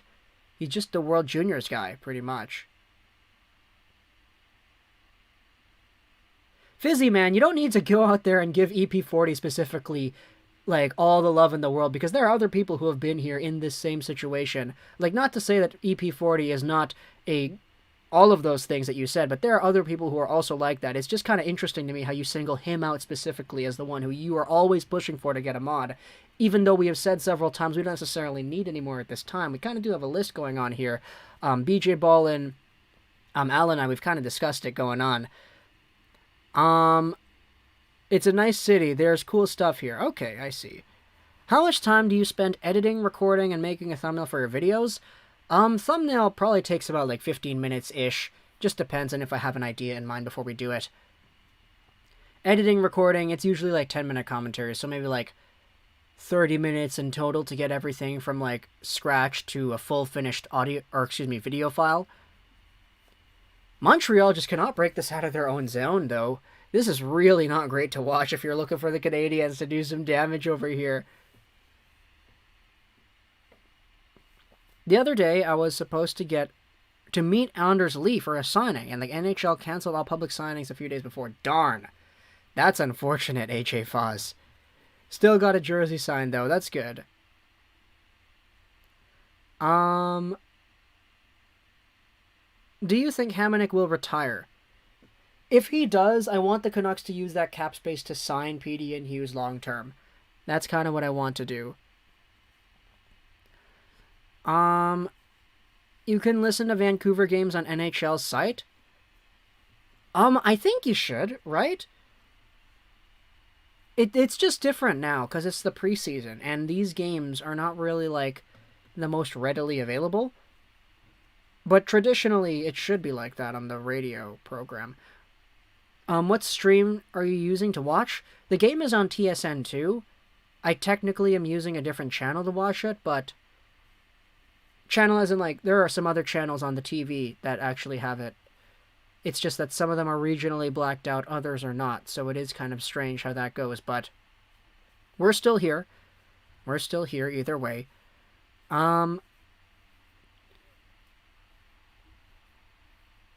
Juicy Banana, when is Team Canada playing? February is when the Olympics start, so we'll see the hockey games go on then. Very excited to watch them. Yeah, me too, man. Very excited to see Team Canada. I can't watch, it's blacked out. Yeah, there are some of them that are blacked out. I honestly don't think I'm watching this one properly because the channel that I'm on right now, it said that I was blacked out earlier, but I went back to it and now it's not blacked out anymore, so we'll see if it gets blacked out soon. If it gets blacked out, then I guess we'll end the stream, but we're doing alright so far. Alright so far, yeah. Benning might come up with a dumb plan if Hamonic retires. He'll sign Kachuk and set up... Oh my goodness. Yeah. Okay, here we go. Montreal power play underway as Cini goes to the box for tripping Bork. Alright, look at that. It's Drouin out there. Here's Armia dropping it off. Anderson, far side, picked up by Jonathan Drouin. He goes down into the corner. It's left over for Josh Anderson. He reverses to Yoel Armia. Armia goes back into the corner. Stolen there by Anderson from the Leafs defender. Back to the point. Drouin. Oh no, a check. Here comes a little breakaway for Toronto. A 2-on-1. A shot is tipped wide by Drouin. Over to the open wing it goes. Dermott is there. He tries to shimmy-shammy his way around Drouin. Now it's thrown back to the Toronto zone where Toronto just kills off a boatload of time. Hello Lego CBB, what's going on, man? Are you able to say what channel, or are you not allowed? It's like NHL Center... Oh, ice in front! There we go, a chance. Save made by Campbell. It's like NHL Center Ice or whatever. I'm not supposed to have this channel, but for some reason I do. I'm surprised that we actually do have it. Is the Canucks still running their AHL team against Calgary? No, not really. A lot more NHL players today than before, but still, you know, there are a lot of other guys that are probably not going to be on the team. But it's dropped off here. Here comes Raphael Harvey Pinard. He gives it over to Jake Evans, who dashes right down the middle. Over to the right side, picked up by D. Point feed. Montreal, 17 seconds to work with. There's a shot made. Tipped wide. Jake Evans now, to the point. Held over here by Ylonen. A one-time shot. That one was saved by Jack Campbell. And now it's sent all the way down, and the penalty has indeed been killed.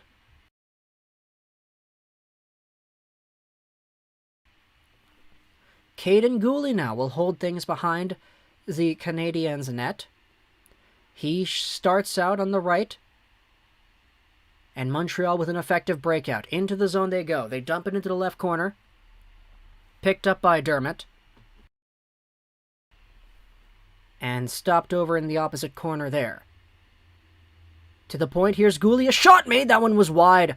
And chipped out to the front side there. Here comes Toronto. A 3-on-3 rush, and we have a stoppage of play. Wonder what happened there. Luckily I have Sportsnet 360 radio.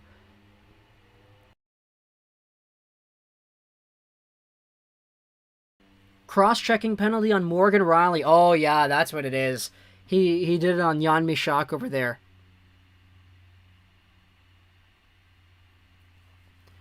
In my experience, not just with this channel, but on YouTube in general, if you want to be a mod, just got to keep on showing up to live streams, engaging in chat, and being respectful. Cliff has pretty much got it, man. And that's not to say that anybody in here in particular has not done that. It's just when the need for more mods comes about, we'll deal with it then. The way things are right now, we're pretty stable. And as such, we don't really need to go out there and... Oh my goodness, look at this short-handed rush by Mikheyev. What a rush. He went wide on, I think it was Norlinder, and just completely dazzled. Now in front they go. Anderson scores. There we go. Josh Anderson. It's 1-0 Montreal. Let's go, baby. Let's go.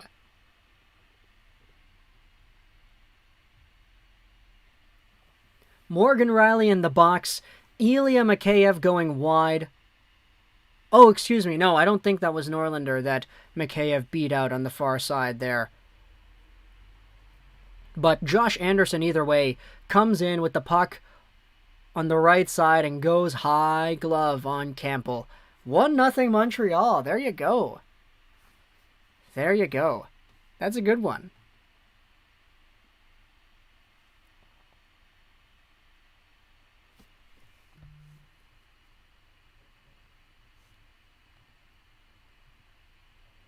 All right. Okay, so it's 1-0 Montreal. And here comes the Habs once more. In front they go. That one was chipped wide of the goal. Behind the net. Played out to the half boards here. Into the Canadian zone it goes once more. Oh, excuse me, okay. So Norlinder was not the guy who got beat earlier in the play. He's wearing a different number.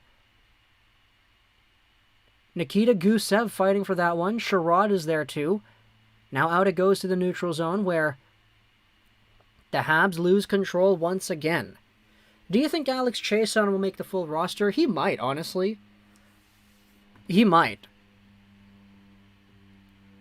Now out it goes to Morgan Rielly. He stopped up over there.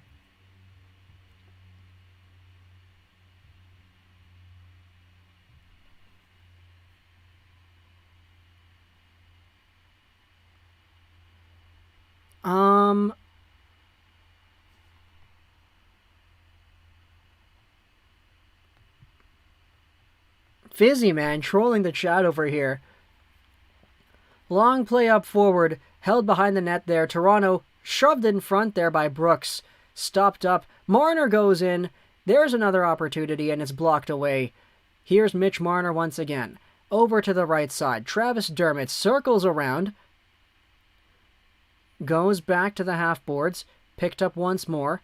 Here's Morgan Rielly again. Chopped away there by Armia. And he finds a man on the front there. Here comes Raphael Harvey-Pinard. Around the net it goes in the Toronto zone. The Leafs still have it. Now out they go in front. Morgan Rielly this time. He's got some room to move. He shoves that one all the way back down. And it's dropped over here in the Canadian zone. Oh my goodness, who was that? He tried to through the legs pass. It didn't work. Yikes, that was a big yikes. Now a nice little windmill and a backhander shot there made by, who in the world is that? Jan Mysak. Oh, nifty, nifty little hands right there.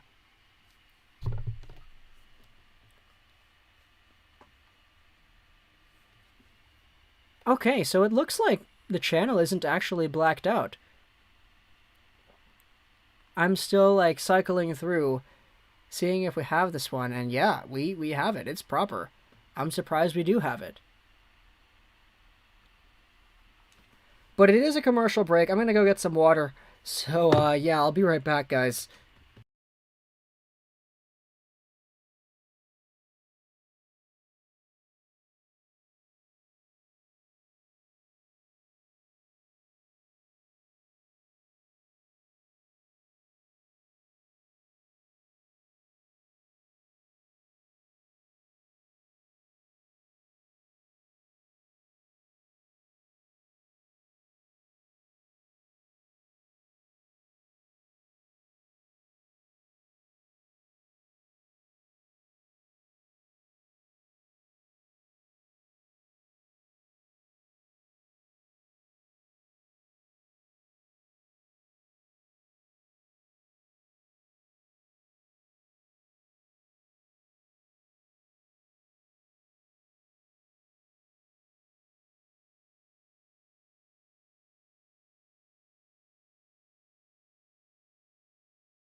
Okay, we're still here, still alive.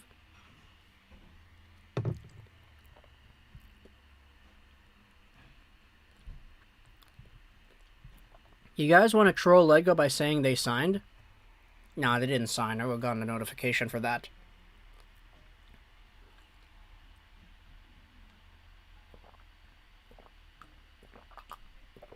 Okay. Jan Mishak will play this one into the corner. Toronto holds it back in front. Montreal goes. That one was swatted away. Here's Caden Gooley holding it into the blue line. Out in front, it's blocked off, and behind the net it bounces. Guys, you don't need to keep it up. I saw the, Oh, here's a chance in front for Toronto. It was blocked away. Here's Wayne Simmons picking it back up again. Another shot to the goal. Dropped over, and Allen with the stop. That one was nice. What channel is the game on? It's on TSN2 if you're here in Vancouver. But there also is some local streaming done if you're in the area. Not much happened, by the way. Yeah, pretty much. They're trolling my guy. Yeah, Popeye Sailor. It's kind of funny because, like, the last time we did that, I fell for it. I think it was, like, Jack Eichel got traded or something to the Rangers. And, like, I was like, oh, it happened. And then everybody in the chat was like, oh, yeah, like, oh, you suck. You fell for it. Oh, man. Never change, guys. Never change. At least we got Popeye Sailor. Oh, man. I'm just going to read these out loud. OMG, PD signed 9x5 Lego. He's signed. No way. PD signed 9x5. When you guys said it like that, I was like, no, it's not. He didn't sign. Because Chris Johnston, I don't know if you guys saw the video we made earlier today. Chris Johnston already said that PD is they're looking at 5 years, 8 to 8.5. It wouldn't do 9.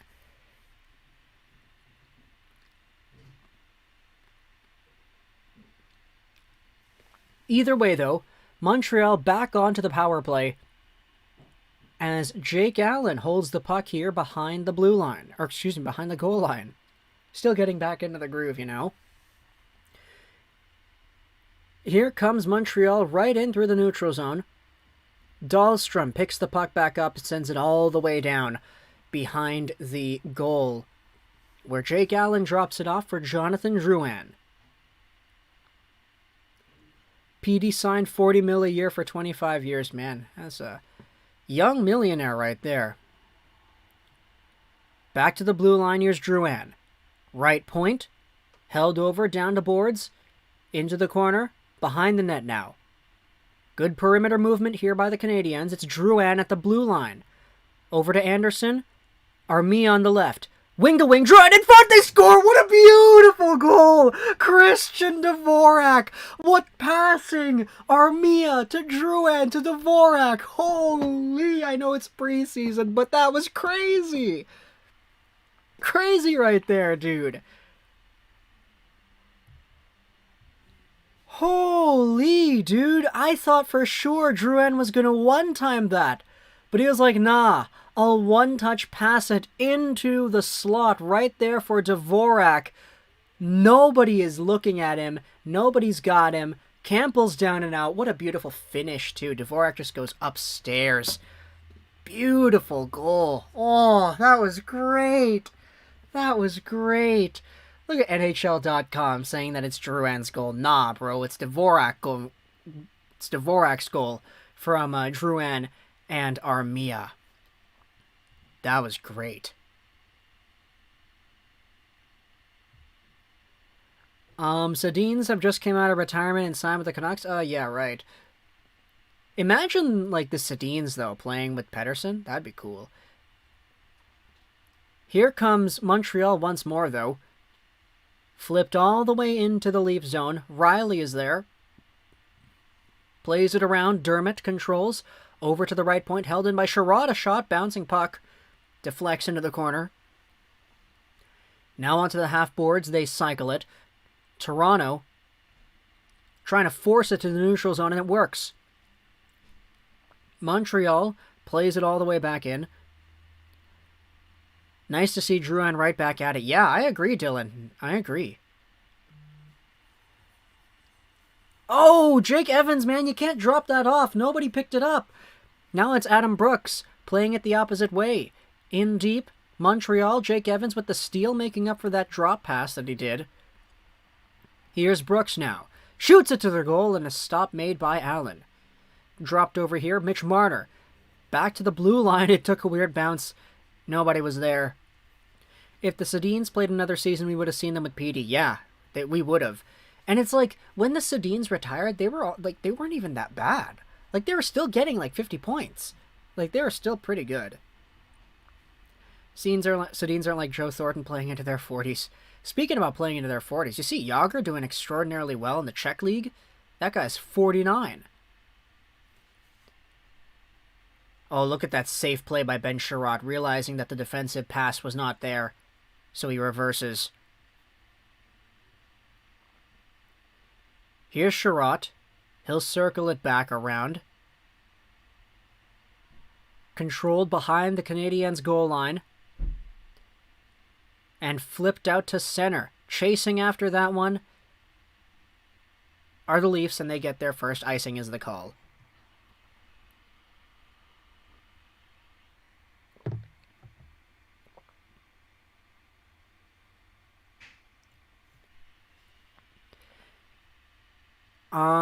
Where do you think Morgan Rielly goes next year? I got him going to Vancouver or St. Louis. Seattle would be pretty cool. I don't think Vancouver is going to sign Morgan Rielly, though. I don't think they could. Jágr should have kept playing in the NHL. He'd have 850 career goals by now. Yeah, pretty much. Like, it's crazy. He's still so capable at scoring. There's a drive from the blue line, wide of Allen's goal. Jágr is crazy, dude. He's absolute maniac. But now Toronto picks it back up. Dahlstrom goes forward. Held over here by the Leafs. Around the net they go. Stopped up here on the other side, and it looks like we're going to have a stoppage of play. Chara back with his original team. Yeah, that happened. Zdeno Chara is an Islander, ladies and gentlemen. And that is definitely fun to see. Jágr hates hockey. Lego, have you ever eaten... No, I'm not gonna... EN Gaming, a lot of your comments are so strange. Like, I'm not gonna go out there and read that. Jágr hates hockey, he wants to quit, poor dude. Yeah, you saw the, if you didn't see the interview that Jágr did, talking about, like, why he continues playing, it's really, like, it's pretty strange, like, the motivations that he has.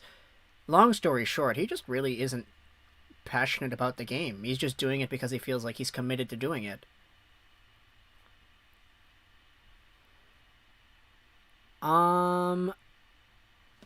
He played until like 45 years. Yeah, pretty much. Jágr has 8 points in 7 games. Pretty impressive for somebody of that age in pro hockey. Guy's a legend. Yeah, he had like a 2-goal game earlier this week, or last week, or something like that too. Like, he has just been all over the place, despite the fact that he's, 49. What a guy, man. What a guy. Happy to have Chara here on Long Island. Yeah, AJ. Definitely a nice addition over there. Chelios in his 50s. Chelios was like, he was a brick wall too. He was absolutely nuts as well. Like, you just got to take a look at some of those, like, even like Gordie Howe. Like, imagine playing in the NHL with your son. Like, I know it didn't happen for a long time, but that's pretty wild. Okay, is there another Montreal power play? Oh, it appears there is. Oh, look at that high cross check. Who is that? Semyonov?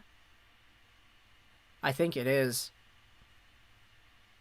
Apparently, in Gordie Howe's final year in the NHL when he was 50-51, everyone was afraid to hit him or check him hard. Yeah, I wouldn't be surprised. Wayne Gretzky said the same thing. He said he realized he should retire when he was playing for the Rangers. Opponents would say, "Get out of the way, Wayne. Move, Wayne."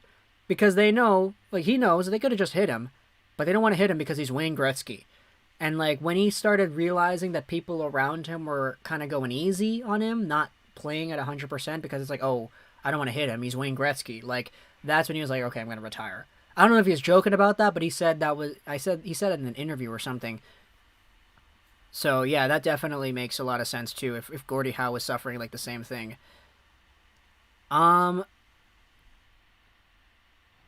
Montreal in the power play now, though. Is Jágr still playing? Yeah, he's playing in the Czech Republic. He owns a team, and he's, like, playing for it.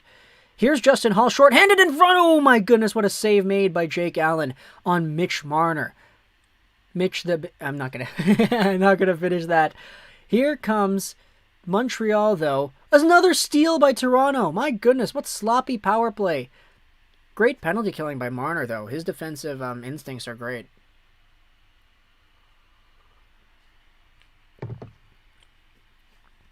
Alexis, what's going on? Thanks so much for being here. It was the 8 goals. Are we talking about Gretzky, BJ Volin? Nikita Tramkin was a beast. Well, he's kind of a beast now, I guess. Here's a one-time chance from the right circle. Save made by Campbell in the pads. 2:40 to go here in the first period. Shots on goal, 11-6 for Toronto, but Montreal's leading 2-0. He said he had 8 goals that year. 1 year he had 92. Oh, okay, I see. Oh, so Marner kicked it towards the goal there. I don't know if it would have gone in, that would have counted. I'm not sure.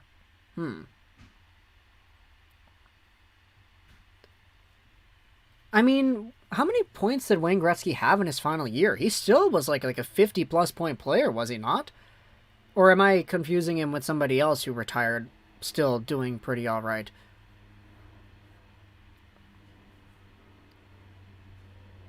I mean, at that point, it's like, do you really need to pad your stats anymore, right? 200-point seasons 4 times, 90 goals and all that. Now here's Drouin once again. Down low, in front, open net, nobody there to bat it in. Anderson, Dvorak, all doing their things. Now it's the Group B, pretty much. Do you think Suzuki will have the same contract situation as Petey? No, because I don't think Suzuki is as good as Petey is in their primes. I don't think Suzuki projects in the same way. He's a lot more two-way and not as flashy. You can't push the puck with your foot. Yeah, that is true. 9 goals, 53 assists for 62 points in his final year. Okay. Yeah. So that's kind of what I mean. Like, I mean, Obviously, I'm not Wayne Gretzky, but if I was getting like 60 points in a year, I'd be like, yeah, we could still play. Also, he was like 35, 36, or whatever he was. I forgot. Maybe a little bit older. I can't really get everything off the top of my head there. Breaking news. The Calgary Flames are changing their goal songs to Ram Ranch. That's a good fit there for the Albertans. Just kidding.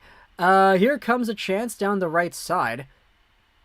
Back to the blue line it goes, and rung around to the left. In front, beside the net there. Oh my goodness, who was that?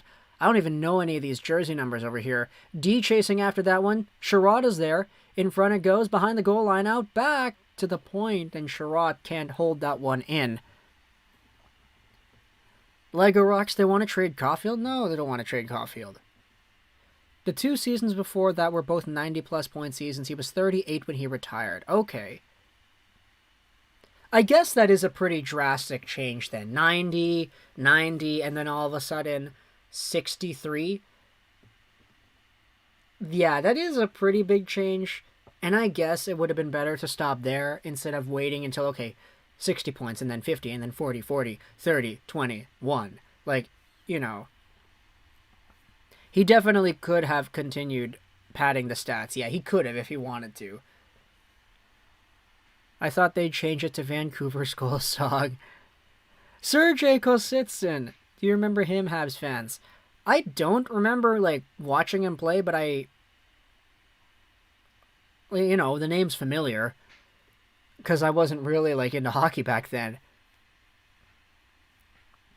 I'm kind of happy I'm kind of mad the Canucks didn't draft Cole, but kind of happy we got Pods. Yeah, that's kind of how I feel.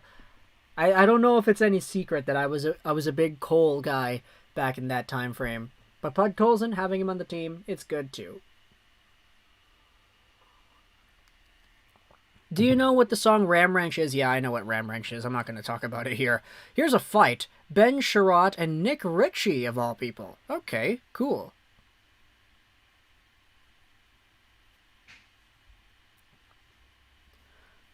Highly doubtful that anyone will reach his stats anyway. Yeah, that's true. I mean, there are a few guys that might be able to reach their stats, like Victor Mete, for example. He's really good. I'm just kidding.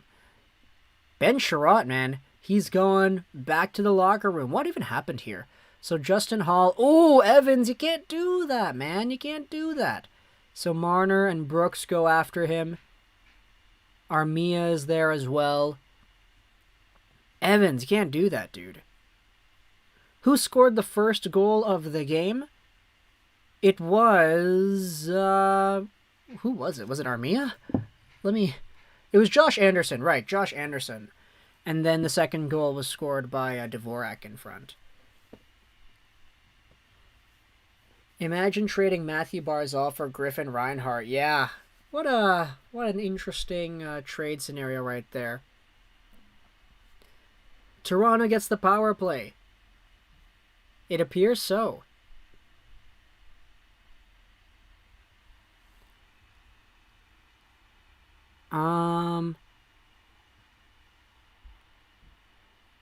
Louis Eriksson might come close, though. Never count him out. I know you're in Sweden, Sip, but, like... come on. Alright, so 4-minute double minor here for the Leafs. 4 seconds left in the first period, so we'll get most of this done in the second. If a player gets an empty net in 3 games in a row, that is called a Louis trick. Imagine the Flames go bar down in overtime or score a cup-winning goal and then hearing Ram Ranch play. Aye, aye. Jonathan Drouin says, I am godly, kneel before me. Kneel before Zod. Kneel before Drouin. That's not that bad. What's going on, Drouin? How is the time being on the bench? Bless Louis Eriksson. Alright, so the first period is indeed over. Jake Evans got a little bit of stuff going on there. Looks like he got roughing and some other things. Penalty box is filling up, though. Ritchie, Sherratt, Evans. A lot of stuff happening at the end of the first period there, but it's 2-0 Montreal off of some very nice scoring opportunities, which they capitalized on. Oh boy, look at that. So there's spicy McNuggets. Did you guys try the spicy nuggets? Honestly, I didn't really think they were that good. Like, they were somewhat, like... The spice wasn't even, like, that tasty. It was, like, just annoying spice. And the nuggets themselves were not really all that great. It just tasted like half-assed, like, somewhat spicy nuggets. And it's like, yeah, you just stick with the regular ones. Who scored? So, the goals of the game, it is... Firstly, Josh Anderson. He scored off the side of the net there when he was coming in, went glove side. And then you have Christian Dvorak, who scored a nice tic-tac-toe power play goal in front. How are you, Suzuki? I'm doing pretty all right. Sorry, I've been at football. I need to review the game. Luke, it's been pretty good for Montreal. They haven't had too many shots, but they've capitalized on the ones they've had. Drouin, fantastic on the power play. Great puck movement. He's the guy who set up that second goal there. It was Armia to Drouin to Dvorak. It was a really nice play. Hope the Yotes can stay in Arizona. Yeah.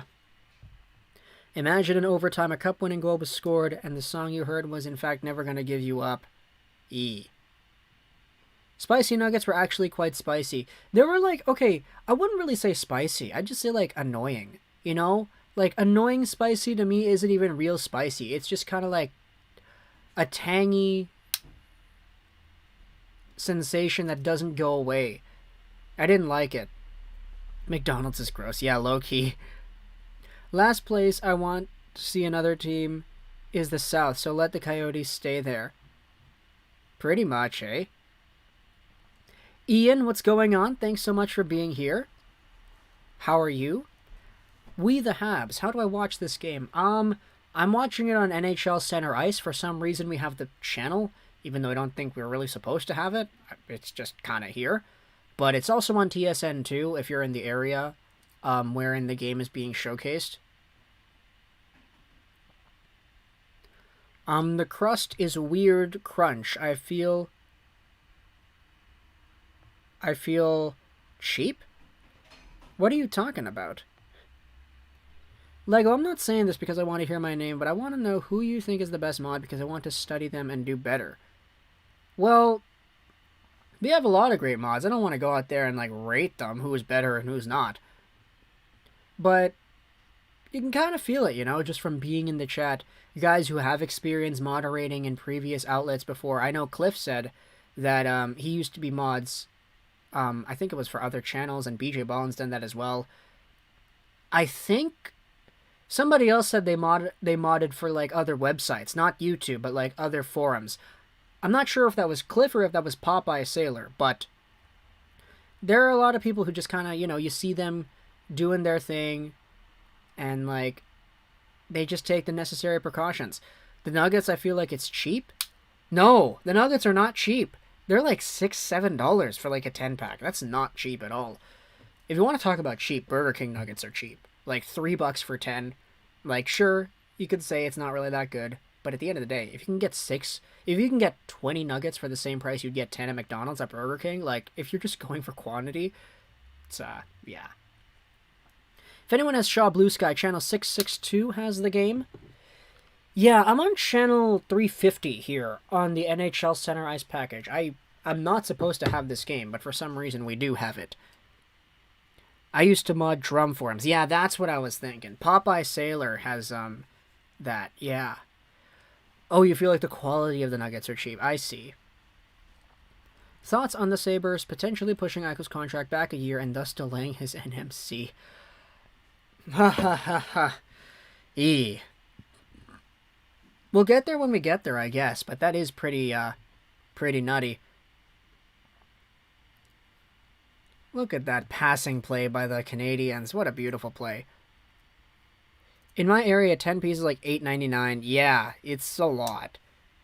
I'm the mod on about 12 YouTube channels, have built relationships in the First Amendment Auditor and Sovereign Citizen Debunking channels. Wow. Cliff, you get around then. Interesting.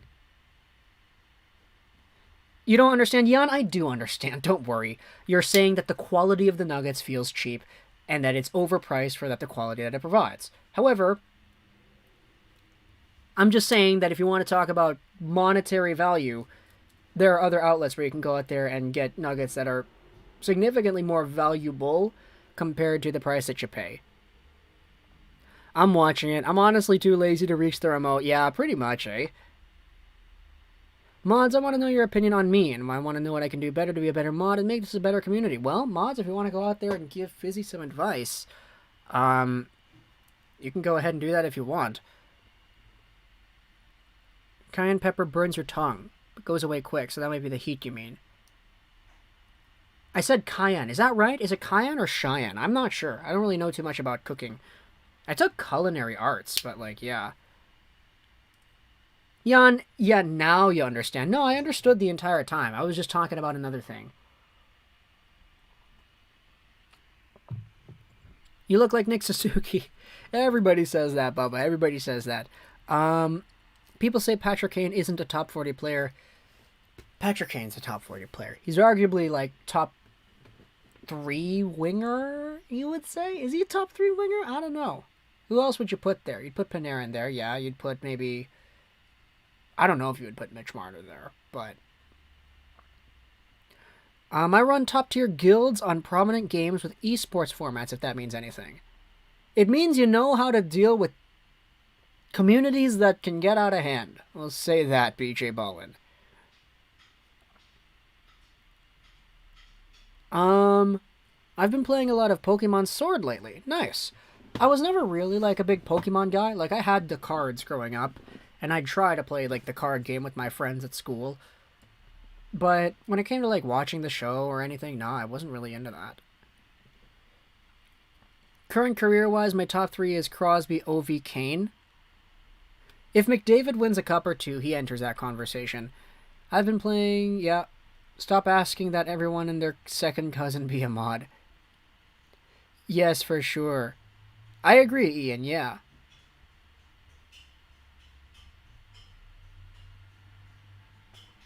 Yeah, there's like, I don't know, like the top lists, what was it, the NHL's like top 50 list that they just put out?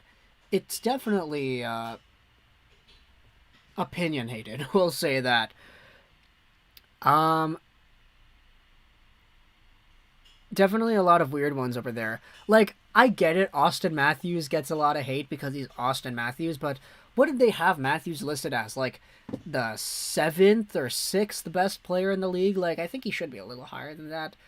Like, I'd personally have him in my top 4, but I don't know. I don't know. How is my defense? Klingberg, Ekblad, Theodore Fox. What is this for, Ian? Is this for fantasy hockey or hockey ultimate team? What is that? Because I like the names on them. Like the names for sure. Definitely like all those defense. Lego, what is your top 3 current players career-wise? Crosby, Ovi, Kane. I mean, if you want to talk about magnitude of career, like, you can't really go wrong with anybody, any of those guys. Like, I don't think, like, they're... Any other answers are kind of wrong, right?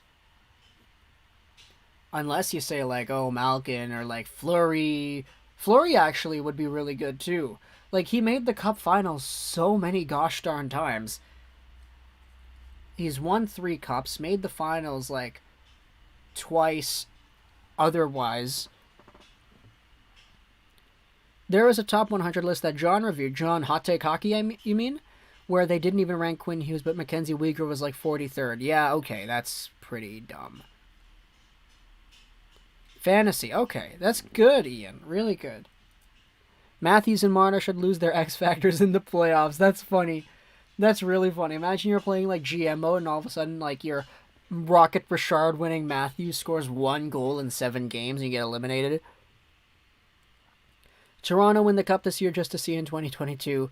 I think they're a Cup team. They should be, on. Yeah, they should be. It's just that they can't be.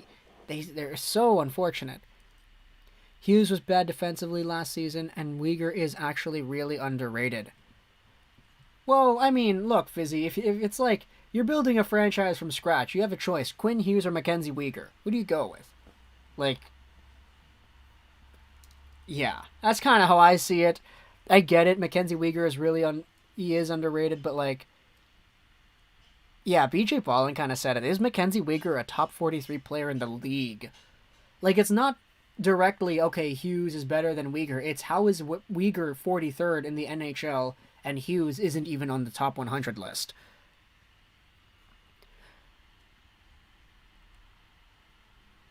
Did they fix the contracts and be a pro? I'm going to be honest, Ian, I haven't played a second of be a pro in NHL 21. I need to because, like, you get all the achievements for playing it, like the trophies and stuff. I'm trying to get the platinum, and I'm so close to getting him. I just need a few more. Like, I need to win a game with a goalie, need to get all the be a pro ones, and then need to get a coach win the Jack Adams in franchise mode, which is it's underratedly, like, hard. Hughes was not great last year. Yeah, that's true, Popeye Sailor. Very true. In the summer, when I was in Victoria, I saw some guy filming in a Canadian Tire parking lot. Nah, you didn't see that. You didn't see that. Rathbone, cough, cough. Weegar shouldn't be ranked and Hughes shouldn't be ranked. Whoa, somebody's got a big motor outside. Yeah, I don't think Weegar should have been ranked. Hughes, you could have argued it, but, like, I don't know. I mean, Quinn Hughes still, at the end of the day, he still had, like, I think it was, like, top 10 in points for defenseman this previous season. So it's not like he was, sure, he was a defensive liability, but he wasn't irredeemable, you know?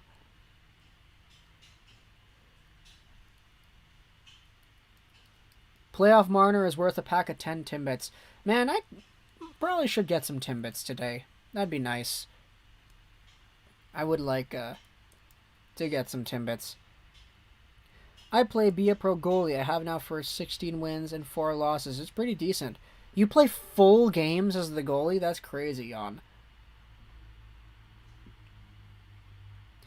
Yeah, so you're literally playing like a full whatever it is that you have, like 21-minute game if you have the period set to 7 minutes. Did you get the joke? Yeah, I got the joke, Gus. I got the joke, don't worry. Okay. I've never seen this before. TSN quiz. Most welcome September site. Cross-checking Crackdown. Kraken's birth or 10,000 fans. I'd say Kraken, but, like, I didn't like watching the Kraken birth. Because the game was really bad. How are my 7 forwards? Kane, Marner, Matthews, Kat, Kachuk, Reinhardt, Svetch, Petey. Who is Kat? Forwards? Cat? Is there a cat in the NHL? It's pretty good, though. Canucks need a player like Tanev to play alongside of Hughes because Hughes struggles on defense. Yeah. Yeah. They could get a defensive shutdown right-handed guy. You've never seen a bar down quiz? No, not a bar down quiz. This is a TSN quiz with like O-Dog and those guys. I've seen the bar down stuff. They're pretty funny. That's what Hamonic is there for, but Hamonic's not going to be there. He might not be there. Oh, Jabrincat. Okay, that's who it is. Yeah. Carl Anthony Towns. That's kind of who else I was thinking about as well. That's a good one, yeah. Alex DeBrincat certainly is pretty great. Carl Anthony Towns. That's like sorta what I was thinking about too, but not really. Sorta, but not really, yeah.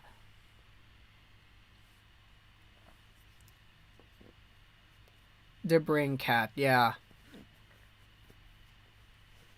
I was trying to think of names that started with cat, so I kind of got confused. Hamonic wasn't the best last year. Yeah, I agree. I'm like a really big underdog fan of Luke Shen, though. So I would like it if he played some more games, especially since he was Quentin Hughes' like very first defense partner. I wonder how a Chara Hughes D-line would do. Honestly, like Zdeno Chara is like underrated in a way. the reason he's able to stick around in the league for so long is because he's so good at positioning himself. Sure, he's not fast, and sure, he doesn't score a whole bunch of goals like he used to, but he is so good at just being in the right place at the right time, which is why, even at 44 years old or whatever, he's still here and he's still doing really well. So I think it would complement Hughes and his wild play style. Newhook or Krebs? I'd go Newhook. I like Newhook a lot. And I like Krebs too, but Newhook is just like discount Jack Hughes, Connor McDavid, Nathan McKinnon. He dictates the game with his speed, and he can do everything at such a high pace. He is so skilled as well. Tanev is cheaper than Pullman and Hamonic. Ay. Wait a minute.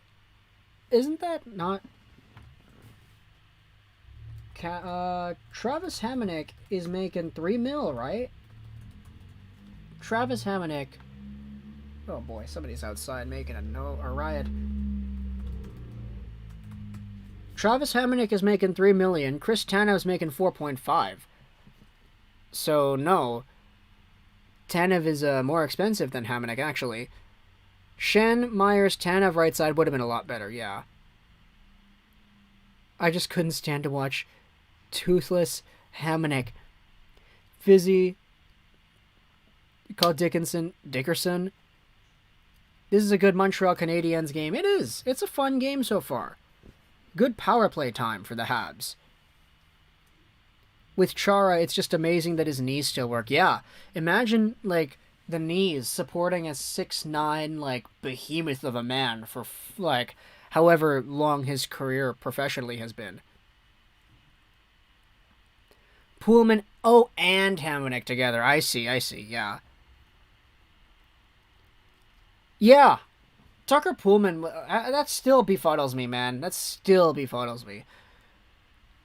What happened to Hamonic? Popeye Sailor, the update from Rick Dollywall earlier today is that Travis Hamonic might actually consider retiring right now. Now. He isn't in Vancouver, and all options are on the table because he's a family guy, and he wants to stick around his family, so he's trying to decide what exactly the right move is to do today. And it's kind of strange because just a few weeks ago he signed a $3 million AAV contract with the Canucks, but if the Canucks are able to get rid of that money, you gotta go out there and sign PD and Hughes long term, in my opinion at least. If all of a sudden you have $18 million of cap spending availability, that is going to Hughes and PD. How much does Pullman get? 2.5. They're making up for all the missed power plays from the Vegas series.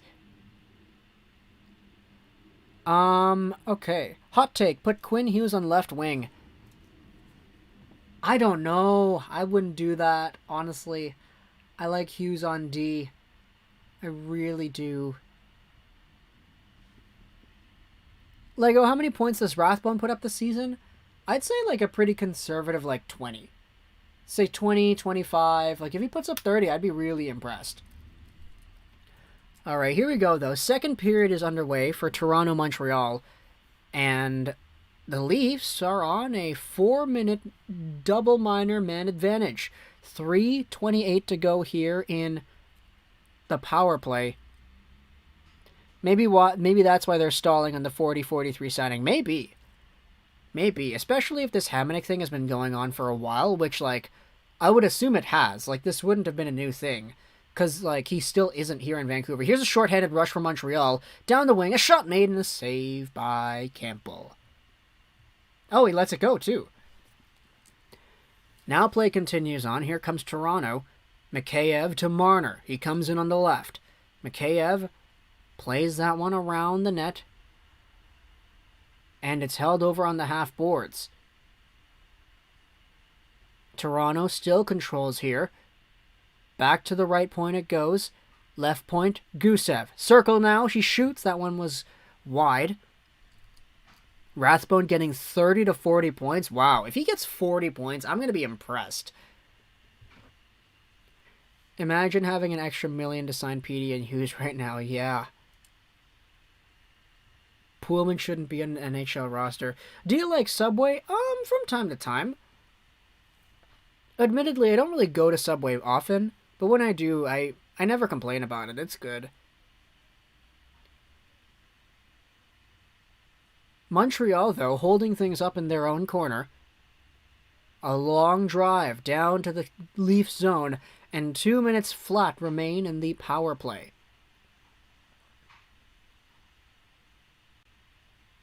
Here comes Toronto right back down the left side. Double reverse. In they go over the line. Stopped up here by Daragi-Chinsev. To the point.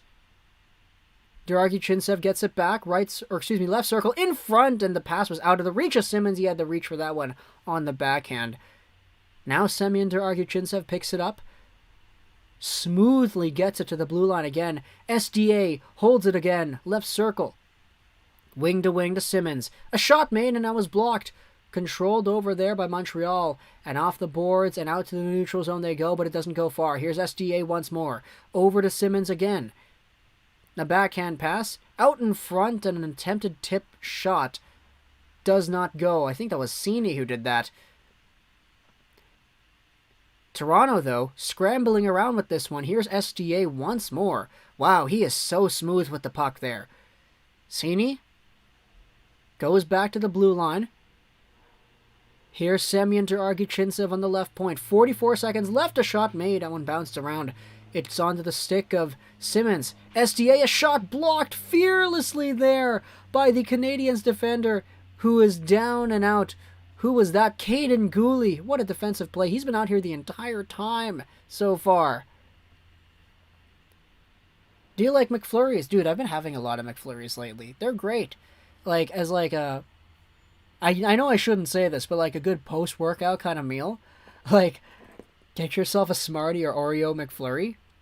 Is it M&M's or Smarties? I forgot. I like McDonald's a good Big Mac. Yeah, that's pretty good. I usually get a double, but yeah. I'm late, boys. What did I miss? Rick Roller, you missed a pretty good passing play by Montreal that gave them the 2-0 lead. And this penalty killing has honestly been pretty good. Savard, Gooley, not too bad. Everywhere I've gone, fast food have gotten my order wrong. How hard is it to just put cheese, ketchup, the buns, and a patty? Oh, so you just get a cheeseburger with no pickles and no mustard, and no onions. Interesting. Rathbone third in the Calder behind Calder, Winnipeg, Colson, and the runner-up Klimovich. That'd be good. And then the relief backup goaltender Seelobs gets in there too. But now with 5 seconds left to go in the power play, Toronto comes back with one more rush. Power play officially over here. Montreal has killed off 4 minutes. Still 0 goals on the board here for the Maple Leafs. Here's Dermott at the top of the umbrella. A shot made. It takes a weird bounce and sticked away there by Allen. Montreal plays it away. Off the boards and down. Marner keeps that one in, and a second attempt goes all the way to the Leaf zone as Travis Dermott is there to pick it up. Dermott goes up a long pass to the wing there. It works. Toronto holds it behind the goal line. Back to the top of the blue line there.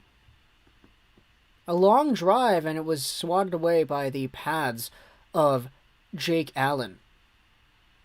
Montreal reverses. They have to tag up, delayed offside. You have something wrong in your brain if you hate McFlurries.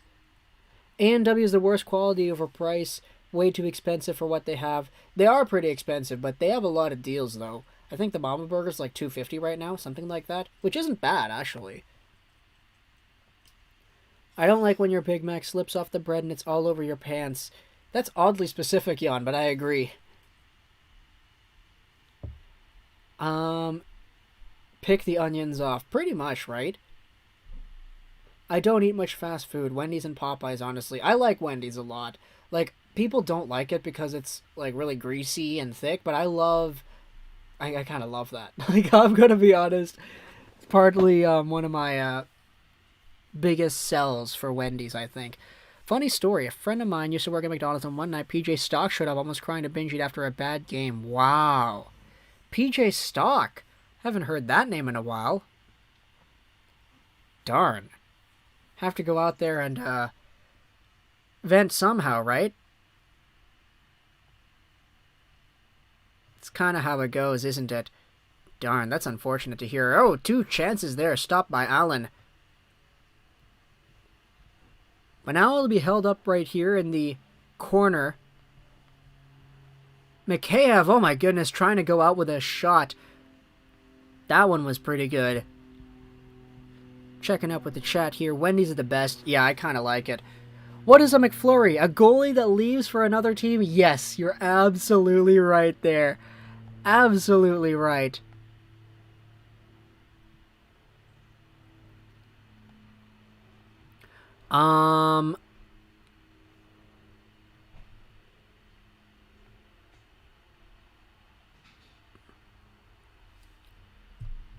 He honestly made me eat Subway more. Wow, nice. Wendy's is the best, though. I kind of agree. I really like Wendy's. It's just, where I live, there aren't really too many Wendy's around, so I don't really have it often. PJ Stock was a bottom 6 player for the Habs. He's a commentator now. Lots of personality. Yeah. I remember watching PJ Stock mostly on, like, Hockey Night in Canada before. Not really watched him during his playing days, though.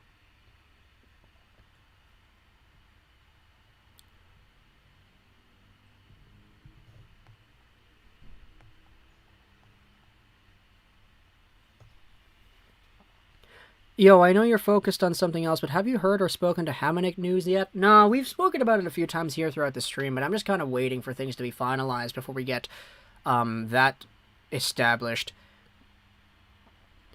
But now with 12:48 to go here, picked up by Caden Gooley in the zone, it'll be icing, and the faceoff will come to the Toronto ice. I want the CM, Fleury, and Jay Anderson to play together. They had great chemistry in Game 3 of Round 3. That's funny.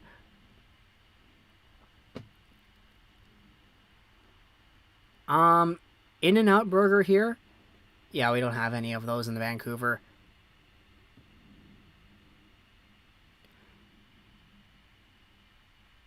Jake Evans in the corner, though, holds the puck down there. It's picked up by Nikita Gusev. He backhands that one forward. And we have another stoppage of play right here at the red line. Looks like we're going to have a penalty to Raphael Harvey-Pinard. Are we going to? I don't know. Maybe it was just offside. Commercial break either way. Lego Gotta Go. Great stream. Might be back later. Hey, thank you, EP40, for coming out here. Except we're not trading Josh Anderson. He's got a lot of talent. Lego, have you ever been to Alberta? No, I haven't. How are you watching the game? I have a channel here, NHL Center Ice something, that has it. I'm not sure like why I have the channel, because normally we don't have these, but it is available on my TV, I guess, so it is there.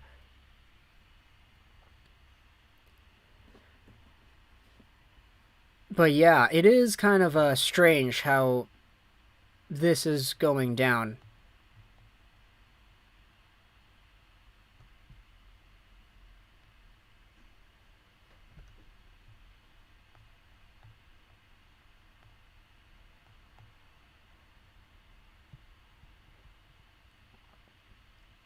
He's watching the game with his eyes. Are you a Leafs fan, Lego? I'm actually a Vancouver Canucks fan. So, yeah, I kind of pain myself every time I watch these games of the Canucks, at least. Can we see the lineups? Sure, we had the lines, or not the lines, but like the list of the players available to us here.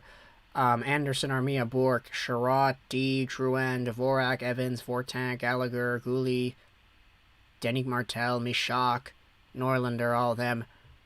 And then for Toronto, we had ourselves the other one over here too. Andre Kasha, David Kampf, Nikita Gusev, Douglas, all of them. It's not the most descriptive because this is just kind of the list of the players. But, yeah.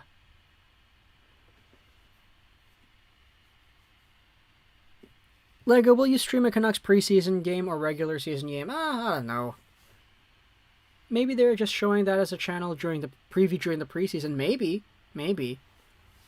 Gabriel Bourque still plays. Yeah, he drew a penalty in this game. He's in the lineup for the Leafs, or excuse me, for the Canadiens. But Toronto will try to break things out of their own zone. Here's Nick Ritchie. Picking things up and driving it down the left side. Over to the right corner it goes, and stopped up there in front. A move by Marner, not able to control that one. Here comes Yoel Armia. He backhands that one forward. It'll be dropped down and played to the side. Here's Marner now. Marner to the left. A shot by Ritchie. Save made by Allen. What a stop right there. Okay, just wondering. Yeah, it's all good. Fire it up. Feel free to ask for sure. Feel free.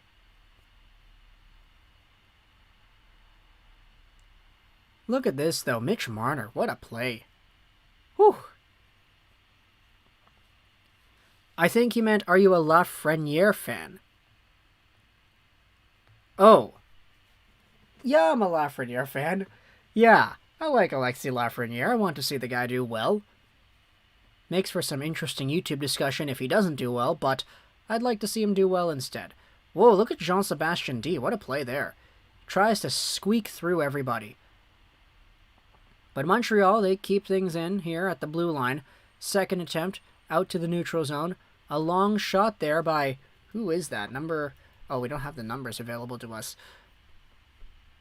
Here's Ilya Mikheyev now, picking things right back up. Dashing down the left side. Circled around there by Scheinemann. Mikheyev into the corner once more. Out in front! Ooh, he tried to burst that one through the seams. A blast by Riley. Blocked cleanly, and it doesn't go through. Now Montreal will backhand that one into the Toronto zone, and it's held back up. This is a pretty good pace right here. Here's a chance for Cini into the middle. It's dropped down there and played out to the side. Toronto controls, though. They find the left. Dahlstrom missed it. Second attempt. He blocks the clearing attempt. And now Montreal comes right back in. A backhand behind the net. Justin Hall blocks it off. It bounces to the half boards. Dahlstrom's there. Hot take. Lafreniere would have had a 40-point season if the Rangers let him play in the World Juniors. 40-point in the World Juniors? I don't know about that, man. That's like a 7-game tournament. Like... Oh, they tipped it. They scored. Yo, who is that? It's 3-0 Montreal.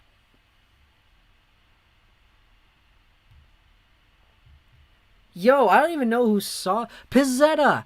Oh my goodness, it's Pizzetta with the tip-in in front. Nice play there. First, the centering pass goes through everybody, picked up at the blue line. A one-time shot deflects away, and the rebound attempt, Pizzetta with a nice little... He pulls it towards himself on the tip-in by Campbell. He didn't see it. Campbell did not see that puck. What a nice little play there. Jan Michak the shot. Pizzetta with the tip in front. And the group hug with Bork, Sherratt, and Norlinder. What a nice little play right there. Oh, there we go. So Jack Campbell is out now. It's the halfway mark of the game, so they're going to go out there and switch the goalie. I mean, 3 goals on 12 shots certainly is not really all too reminiscent of the Campbell that we know and expect, but still. It's the preseason. We're going to get the goalie switches either way.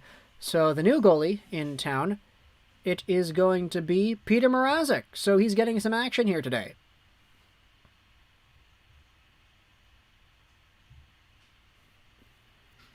It's 3-0 Montreal, eh? Nice. Pizzetta has a heck of a Yager mullet. Yeah, pretty much, right? It's kind of how it feels.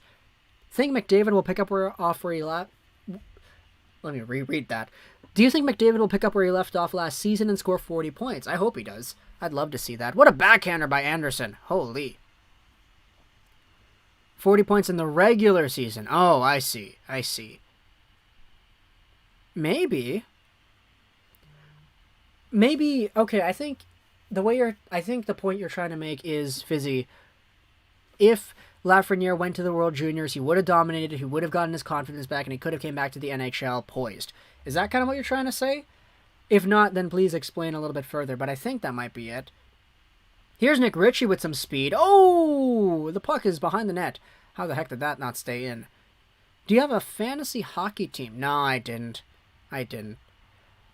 Because, like, fantasy hockey is fun, but I always end up, like, tuning out of fantasy hockey after, like, the first few months. Oh, what a goal in front! Who was that? It was played out, and a beautiful goal there by Adam Brooks, I believe. It was Mitch Marner who centered it away. What a goal. Completely did not see that one, but Mitch Marner coming in with the deception. Back to the blue line, Riley the shot. Marner there. And he drops it off for Brooks. What a beautiful passing play. Okay, so both goalies actually changed. It's Poulin now. Was it always Poulin, or was it just Jake Allen the entire time, and then it was switched over to Poulin? I feel like it was Allen and now Poulin, but still. Oh, are we having a video review? Why? It's the off-season, or excuse me, it's the preseason.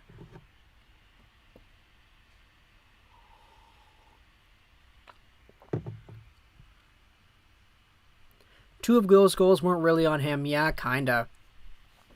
Hear me out. Jack Campbell last year was a fluke. I don't know. We always kind of knew that Campbell had it in him to be good. Oh my goodness. Offside review. It's the preseason, man. Come on. That is clearly onside as well. Dominique Ducharme, bro. What the heck? Semyon Djurgården looks really good. Yeah, he looks really good.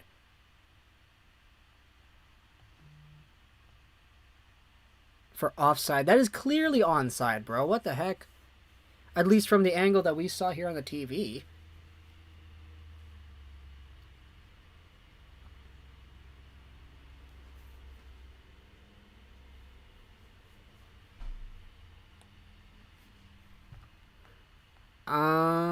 Okay. I don't know if Jack Campbell was a fluke last year, though. I thought it was like, you saw all the. Oh, it's the guy on the left side, maybe. Who is the guy on the left side? Oh, it is the guy on the left side. Okay, yeah, that's offside, bro. That's offside. Based off of the angle we're seeing here, that might be offside. Yeah. If you could realistically say that he is over the line 100%. Woo, that's a tough one. I don't know, though. Spencer Knight is overhyped? I don't think so, dude. I don't think so. Spencer Knight is extraordinarily good, and he's won everywhere he has gone.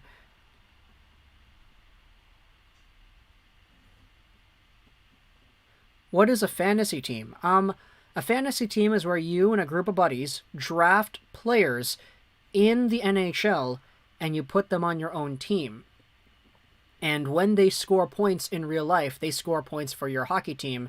And the goal is to get more points than everybody else. Okay, here. This is the angle we're going to see. Oh, Brook is offside, dude. Oh, he's offside. That is clearly offside. Dominique Ducharme, man. That should be a successful coach's challenge. It should still be a donut up there on the board for the Toronto Maple Leafs.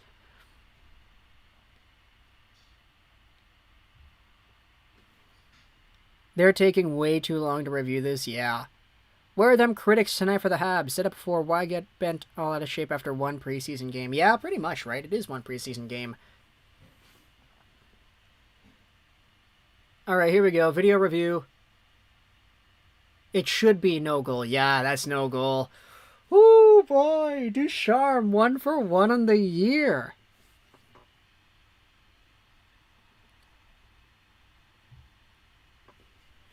I'm not saying he's bad, but people are hyping him up too much. He'll be a star, but not a superstar. Really? Like, what defines a superstar, in your opinion, as a goaltender? Like, there are only so many superstar goalies in the league. I think Spencer Knight can actually be one of them. Like, if you mean, like, Patrick Waugh or whatever, no. Like, no one's going to be like Patrick Waugh, Dominik Hasek. Maybe aside from, like, Wallstedt or Askarov. But, like, Spencer Knight should be, like, at the very least, like a 40-win capable goaltender when everything is said and done. Yeah, it is fun, Jan, if you actually have the time to manage a team, which I don't nowadays, but...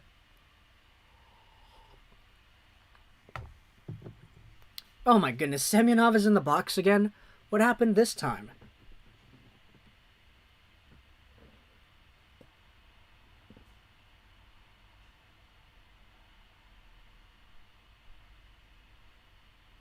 Darn.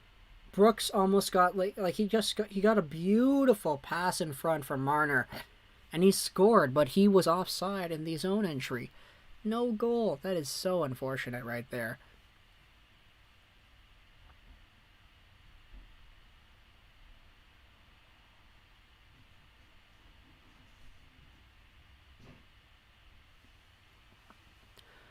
One again. It was 3-1. Yo, that's funny.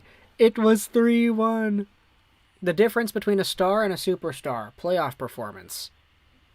I mean, is McDavid only a star then because he's only won one playoff round? I'd say McDavid's a superstar. Was the Toronto goal not counted? Nah. It's fun, but when you're drafting a team, it's kind of uncomfortable when you don't want to be there. Kind of, yeah, but like, if your fantasy league is only with like your friends, it's really fun. Like, you get to chirp everybody, and it's like it's good vibes all around. That's kind of my experience, though.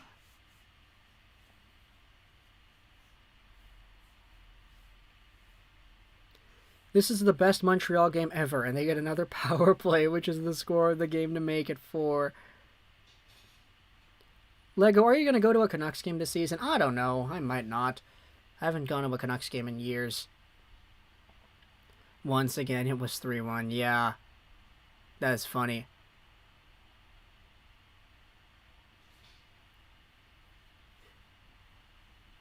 But yeah, the Toronto goal was not counted, Ryan. It was offside on the zone entry.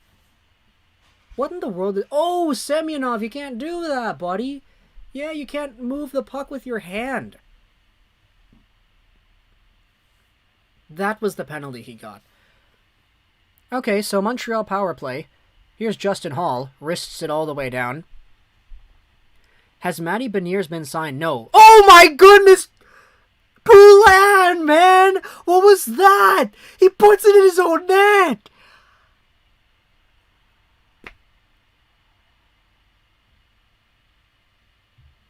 Okay, so David Kampf was in there as a very big, heavy forecheck for the Maple Leafs, and he did his job. He got all up in the goalie's grill after he took the puck off of the clearing attempt.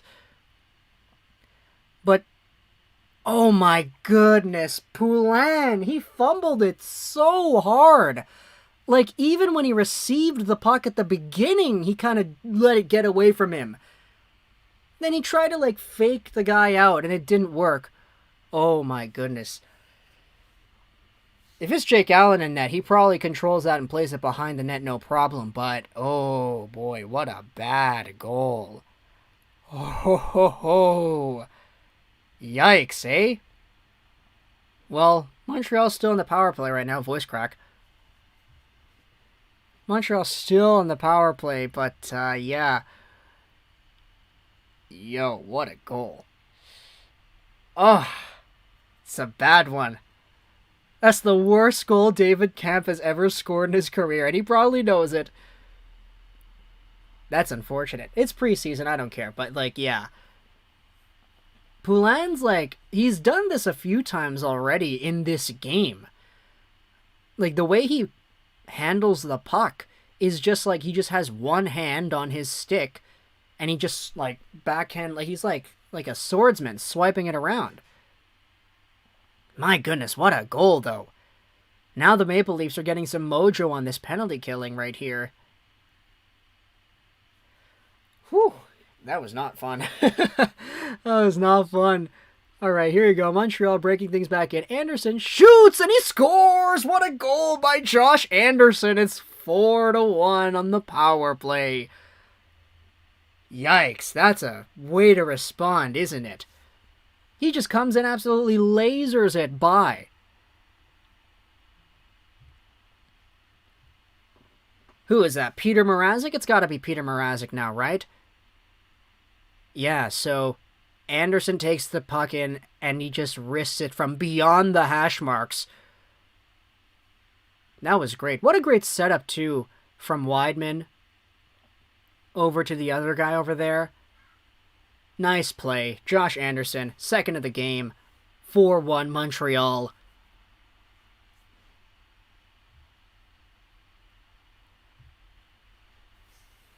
Leafs in Game 7 form. Hey, it was 4-1 now. It's 4-1. Didn't take too long. Yeah, it didn't take too long, Jan. Alright, here we go, though. Cini will play this one back in. Held up on the side, and Montreal plays it on the right. Right corner now, Toronto holding it back. Still stopped up over there with no movement. And the Maple Leafs play it out to the side once more. Ooh, Cini almost got free. He didn't get it there. And Toronto, what was that? Kempf just played it into his own bench off of his hand. What a weird play that was. Remember, this is not the same Toronto team that played on Saturday. Yeah, it's not. It's way different. Look at that beautiful shot by Josh Anderson, though. Please let's not get 2013 vibes.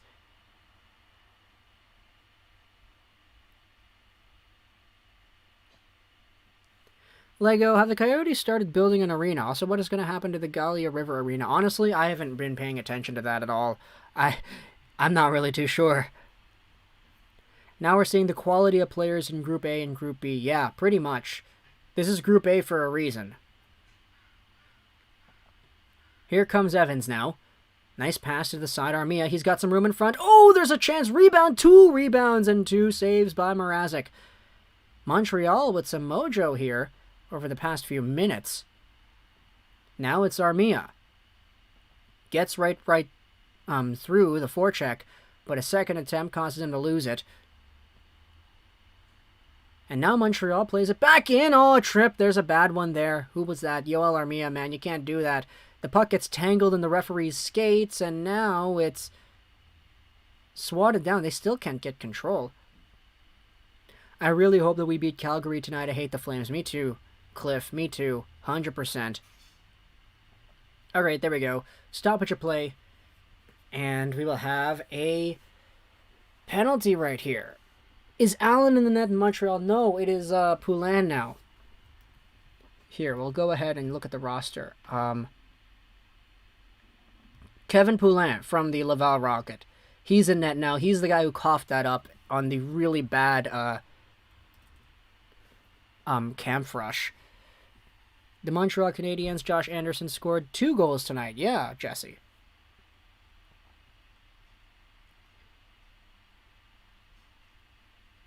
Gala, I believe, will be used by the city to host other events. Okay, so like concerts and stuff, I'm guessing.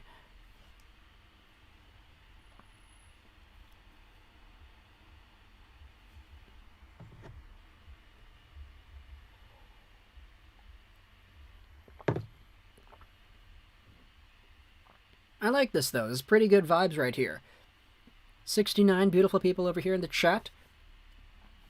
Just hanging out, you know, having a good time. This is great. I liked him in the red and white game. Shame to see him let a soft one in. Yeah, that was really not good. He needs to work on controlling the puck with both hands on his stick, not just like swanning it around like it's like it's a sword.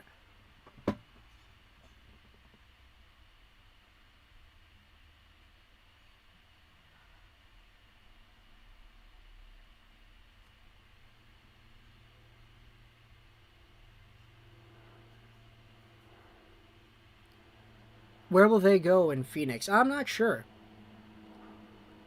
I'm not actually sure.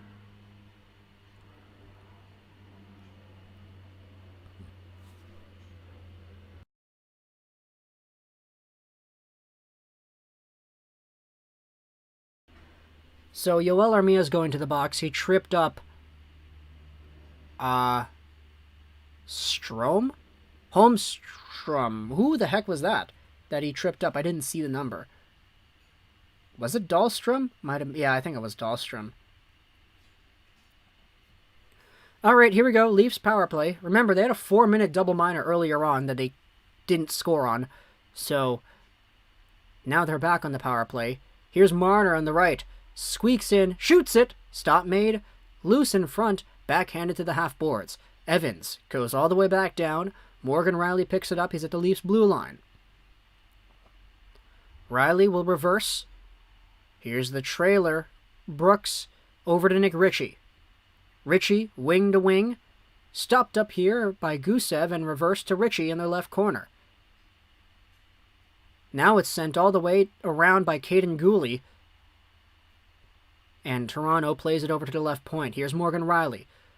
Over to Brooks. Nice little spin move to get by. Marner lets that go back to Rielly, and Rielly wasn't expecting it. So out they go to the neutral zone. I wish there was a dark screen like on Rockfin. You mean like a night mode kind of thing? I'm not sure. There might be, I'm not sure. Here's Nick Ritchie behind the Montreal net. He goes back to the left point. It's picked up by Rielly. This power play unit's been out there the entire time. Here's Nikita Gusev. Left half boards, he holds onto it. Squeaks over. Top of the umbrella. Rielly shoots. Wide. Rebound comes to Gusev. He holds it again on the left. He finds Rielly at the blue line once more. One-time pass, Gusev to Rielly. A shot made. That one's off the end boards too. Brooks picks it up on the right side. He goes back to Rielly once again. Gusev taps up. Over to the side. A shot made. That one was loose. Good cross-crease play right there. Just could not get the shot to go. And this one's cleared all the way back down to Peter Mrazek at the Leafs goal line. Montreal now doing some pretty good penalty killing. Play that back into the Leafs zone. It's picked up over here by Ondrej Kase.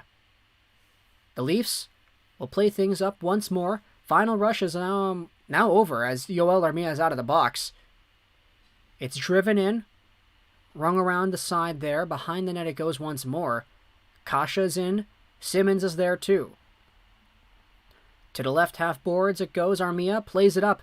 Now here comes a big burst of speed from Raphael Harvey-Pinard. Harvey-Pinard stops up and he gets caught by the trailing Leaf right there. Nice little interception there at the blue line by Montreal. They keep this in the offensive zone. Puck is dropped down. Out past the blue line it goes, and Ben Sherratt has to hold that one back in his own zone. Mikheyev is on him. So is Simmons. But Montreal, though, a bad giveaway behind the net. Shot on goal in tight. Does not squeak through. Jojo Brownie, hey bro, how are you? I'm doing pretty alright, man. Thank you for asking. Just kind of chilling, watching the hockey game over here. How are you, though? Lego, who's your biggest sleeper for this season? I'm honestly, I was kind of thinking Nikita Gusev, but I do think that, there are some other players that could be really good. Yamamoto's really good. I think he can be. Marco Rossi as well. If you want to just talk about, sleepers, right? Oh my goodness, there's another chance by Toronto. They're doing that play where they're in the right corner and they pounce out in front. Back to the blue line it goes. Here's Hall. Right point. Stopped up by Rielly. Hall takes it once more. Morgan Rielly now. He goes over to Kemp. In around he goes to Cini, who actually hit his head into the boards. That looked really painful. Here's Dermott now. To the right side. A shot made by Gusev, and it's swatted away there by Kevin Poulin. Behind the net, Toronto. Back to the point. Dermott, one-touch pass. Finds its way back over to the right side blue line again. Squeaking in here. In front they go! What a beautiful passing play. Ondrej Kase makes it 4-2. Toronto scores on what was a fantastic shift, just cycling things around. Eventually the cross crease to go goes right past Poulin. It's Ondrej Kase.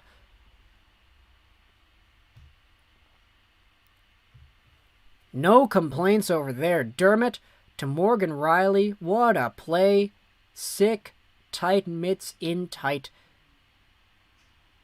Whew, that's very beautiful. What a goal. That's NHL caliber players going to work on non-NHL caliber opponents.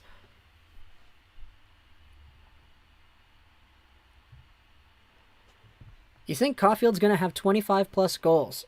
Maybe. It's very well possible. Who is your Calder prediction? I'm kind of feeling Zegras, to be honest. Toronto right back on it. Marner with a shot. The rebound chipped over the goal there. 45 seconds left in the second period. Marner in front. There's a shot made. It was wide. Brooks picks it up. Deflected all the way back down. And Toronto picks it up inside their own zone. Not very good stats in his NHL career, but I like him. Hull trash tonight. I thought he's been okay. Not terrible, I think, but that's just in my own viewing, though. Brook goes over to the far side. 10 seconds to go in the second period. Here's a chance. Held up. Another chance. Or, excuse me, another shot. That one goes wide of Poulin's net. Down it goes into Toronto territory. Anderson's there. And that will be the end of the second period. There we go. A 4-2 hockey game. I'm going to take myself a break, get myself some water. We'll be back to catch up with the chat, just talk about some stuff. And then we'll have the third period as well. So stay tuned, folks.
Alright, we're still here, guys.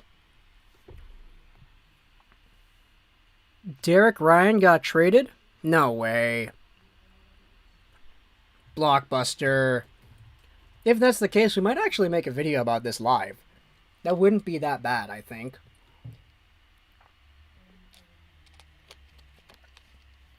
Let's go ahead and check out on Twitter, see if that's actually the case here.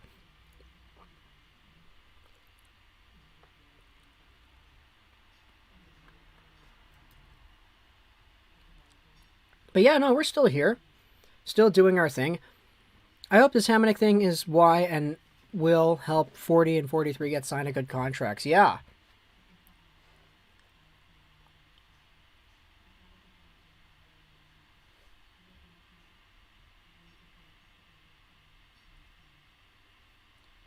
Huh, I didn't see anything with the Derek Ryan. Would like to see Hamonic, though. Like, the money, if he does indeed decide to leave, you know, be used for PD and Hughes.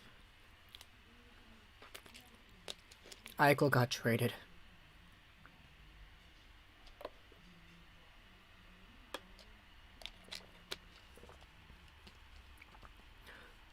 Eichel for Derek Ryan. Crazy deal. That sounds like a great deal, isn't it?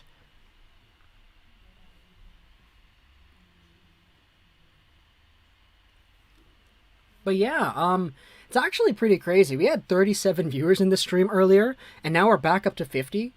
So it's really cool how people are just coming and going like that. But either way, we still have one more period of hockey to go through. Poor Poulin, that first goal was tough. It really was. That was an unfortunate goal to watch, for sure.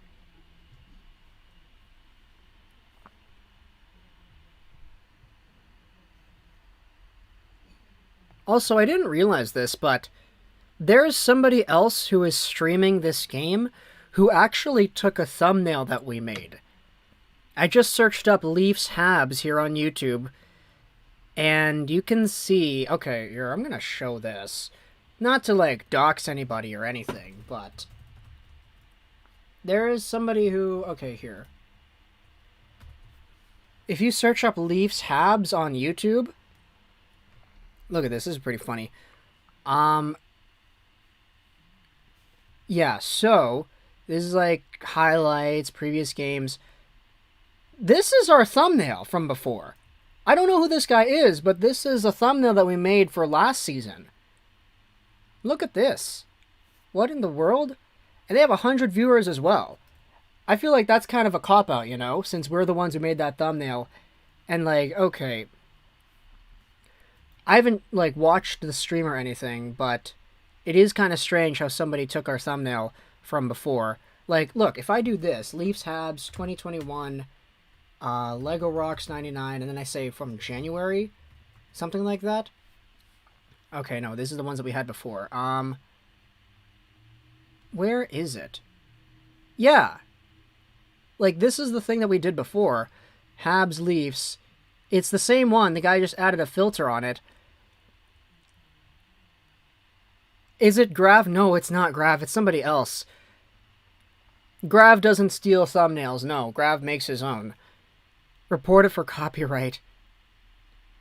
The thing is, though, you can't really do that. Like, it's like copyrighted video content is easy to prove. Thumbnails, it's not like YouTube doesn't place as big of a priority on thumbnails specifically than that.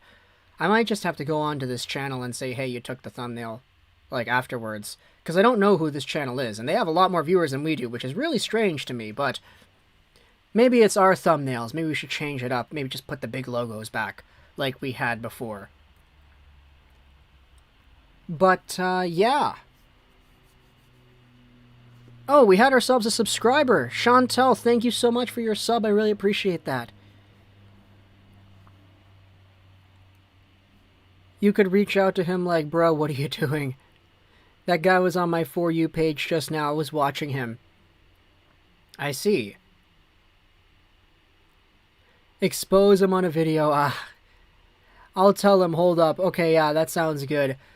Obviously, you know, no bad blood or anything. It's just you're using the thumbnail that I made. That's, you know.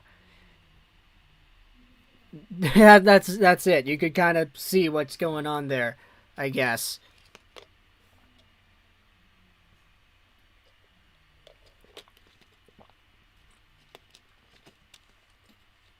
It is kind of interesting though, because like, oh, he's live streaming the game illegally.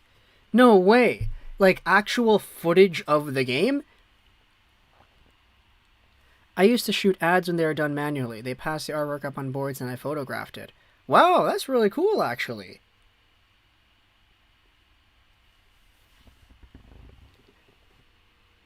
EP40 though, this guy's live streaming the game, like legitimately the game. That's kind of that's pretty fishy, eh? Maybe I'm not the guy who needs to go out there and copyright them. Actual footage, is it just like straight up footage, or is it like any like tricks, like he's like watching it and there's like a reflection in his camera or something, or he's just filming the computer? Oh wow, that's strange. Yeah, well, I'm not the one that's gonna go out there and copyright claim that then, because the NHL, if they're doing their job, they should do that themselves. He told me, shh, talking about the game footage or like the thumbnail, because the thumbnail's a little bit of a different deal. Stealing footage from Sportsnet's different than stealing like a thumbnail from another YouTuber, I think. But, or excuse me, not even Sportsnet. This is TSN. This is their game, right? Completely forgot.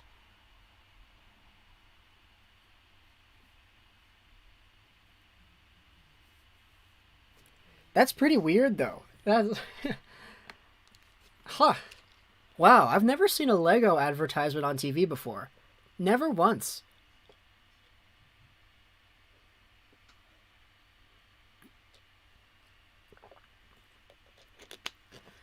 Oh, because I told him to make his own thumbnails. Okay. Yeah. Go confront him in front of his audience? Nah, I don't want to do that. I don't really care.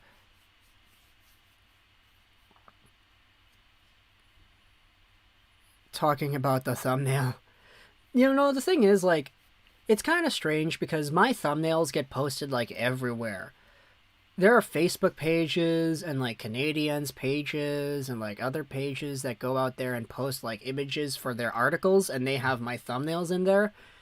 And it's to the point where it's like, firstly, I'm in no real reason to talk about copyright because I'm kind of stealing pictures from, like, Getty Images and, like, NHL logos and all that whenever I make a thumbnail. So it would be kind of hypocritical for me to talk about stealing images when I'm the one also stealing images for my thumbnails. Furthermore, there's just so much, it happens all the time that it would be tough to go out there and, like, track it down case by case, right? So, like, yeah, it's, you know, it is what it is. And besides, if they're streaming the game illegally either way, it's illegal, and it's not going to last for a long time. It'll probably get taken down sometime soon. So, yeah, I mean, even though they have a lot more viewers, it's like, okay, you're doing something really fishy over here. Firstly, like, your stream shouldn't even be allowed to be up if you're streaming the footage illegally, right? So, it's all good. Either way, internet peoples are gonna internet peoples. Oh man, streaming is so much better when you have a bottle of water beside you. Lego, I just made him change it. What did you say, EP40? What did you say?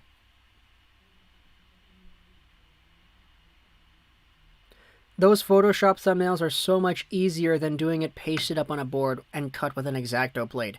Yeah, honestly, like, if I had to do everything in Photoshop that I do on the computer by hand, like cut out the images of a thing, put it onto a board, and then like throw like the filters on it and throw the other stuff on top of that, that would take hours.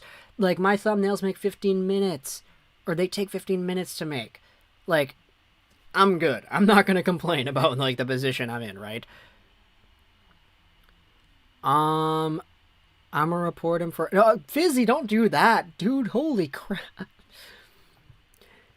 He's changing the thumbnail. He's changing... I said I don't want you to get banned or anything, but come on, use your own thumbnails. I said you're already doing illegal stuff. Pretty much, right? That's kind of like my thought process about it. People use Bitmoji to make their thumbnails too. My streaming partner makes her thumbnails from scratch. Yeah, honestly, like if anybody is like able to go out there and make their thumbnails like purely from scratch, either using like default Photoshop things or whatever, or just like a trackpad and like pen and paper and all that, like that is great. A+ for you. Like everything that I do, it's all recycled materials from other parts of the internet, so it's not really, you know, the biggest thing. No way. The guy got suspended? Yikes. I mean, I'm not surprised. I can see why this has 37 viewers, yeah. Because it's a preseason game, and it's like, yeah. Is it really all that important? Furthermore, I mean, we're just kind of here, having a vibe either way. At least we're doing things legally. That's the thing. I also kind of, yeah. I didn't want that to happen, guys, come on. Definitely did not want that to happen, but I will say it was, upon hearing that this was kind of the thing that was going on, definitely did not seem like that kind of stream had a big lifespan, you know? The word font is only when it is displayed on the computer. The correct term is typeface. Yes, typeface. Artists used to have buy sheets of letters from typesetters and then make ads by drawing in photographs. Yeah, oh man, that was in a Vsauce video I saw years ago. Like, where language appearances come from, and like the letters, typeface, because back in like the olden days, they would make like metal castings of like letters, and they would like have to like manually do things when they would make printing press and all that stuff. Something like that.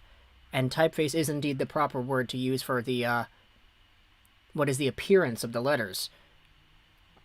It's just font differently because it's on a computer.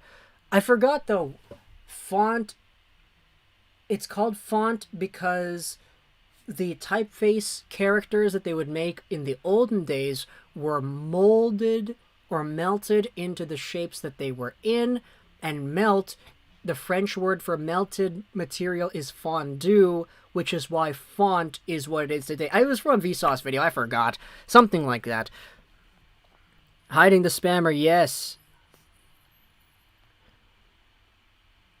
Welcome to Legally Vibing with Lego. Okay.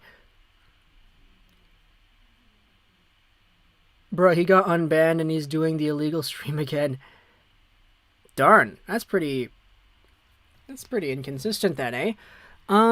Do you think the Habs will make the playoffs this year? It's possible. And it's like, it's kind of dumb because it's like, they made the finals last year. So any team that makes the finals, you should think, okay, they're probably going to make the playoffs next year. But it's kind of weird because this Canadiens team is not that, right?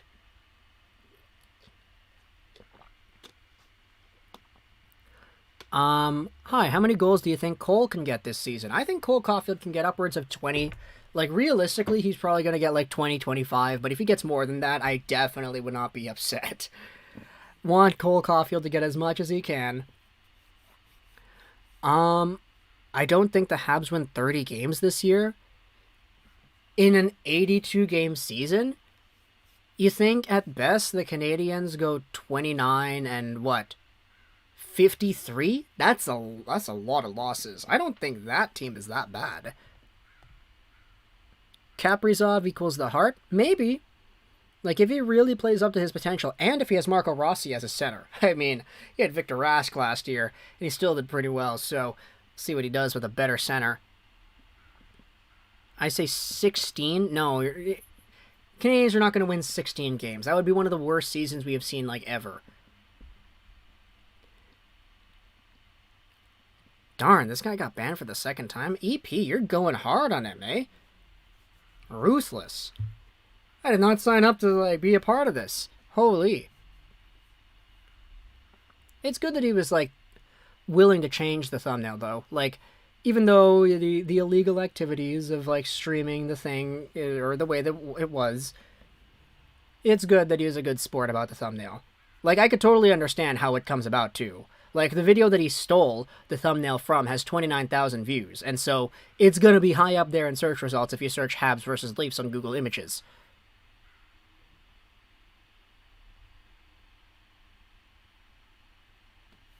Alright, but the third period's underway now here. And Montreal plays it in deep. Oh, 16 goals for Cole. That's what you mean. Okay. That's a lot more realistic. Favorite Stars player? I gotta say Heiskanen. Been a big fan of Heiskanen ever since the draft.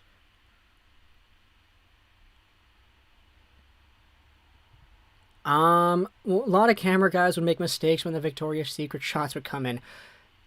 I'm gonna fill in the blanks in my head, but not verbalize them, Popeye Sailor. I could totally understand that. So, buddy stole your thumbnail and he was illegally streaming. Harsh. Yeah, harsh.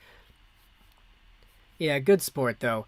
18:42 to go here in the third period, and the Maple Leafs lose control in the Canadian zone. Here comes Jake Evans, reaches the center line, dumps it into the left corner. First to it, Morgan Riley, but Raphael Harvey-Pinard is there too, and you have a stoppage of play right here. Looks like Justin Hall doesn't know what happened. Never mind, that is a stolen image, just hop. You are not linked with a stream like that. Pretty much, yeah. Pretty much.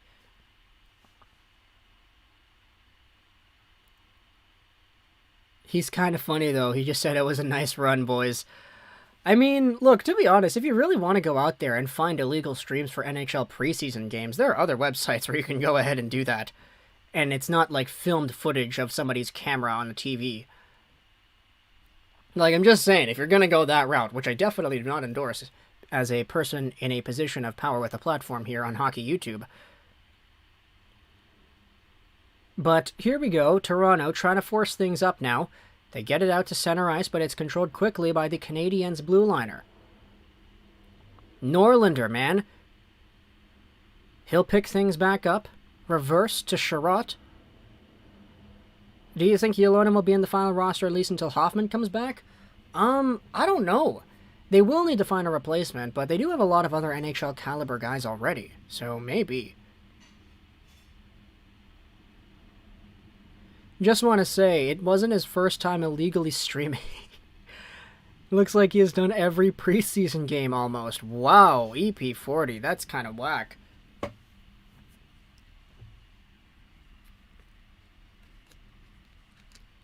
I'm actually kind of speechless at how that's been able to slide this entire time.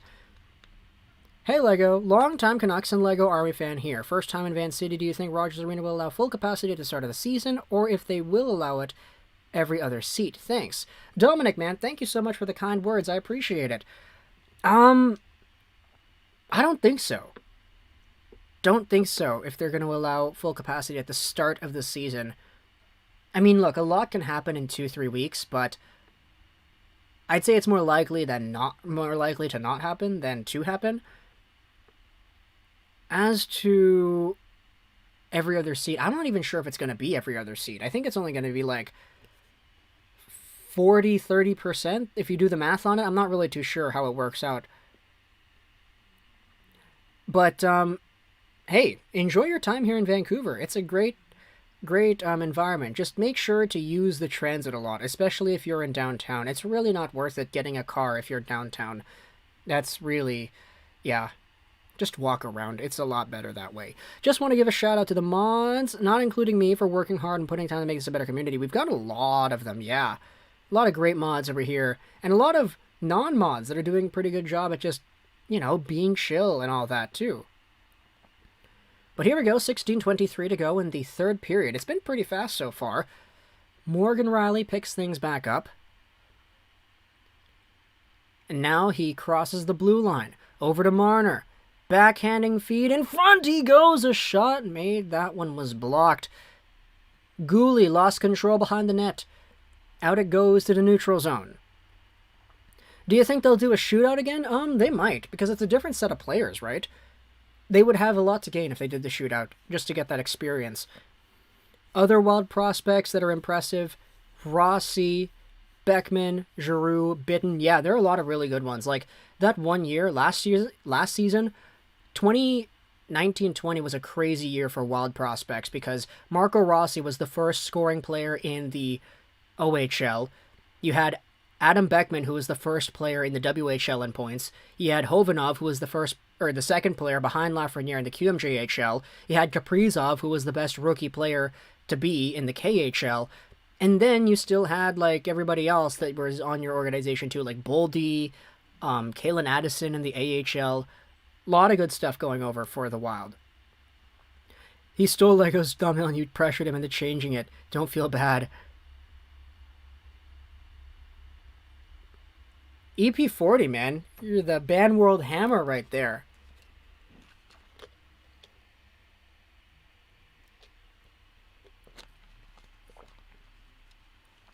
Not enough credit goes to Minnesota's scouting system? Yeah. Judd Brackett, man. Tell me about it. He's great.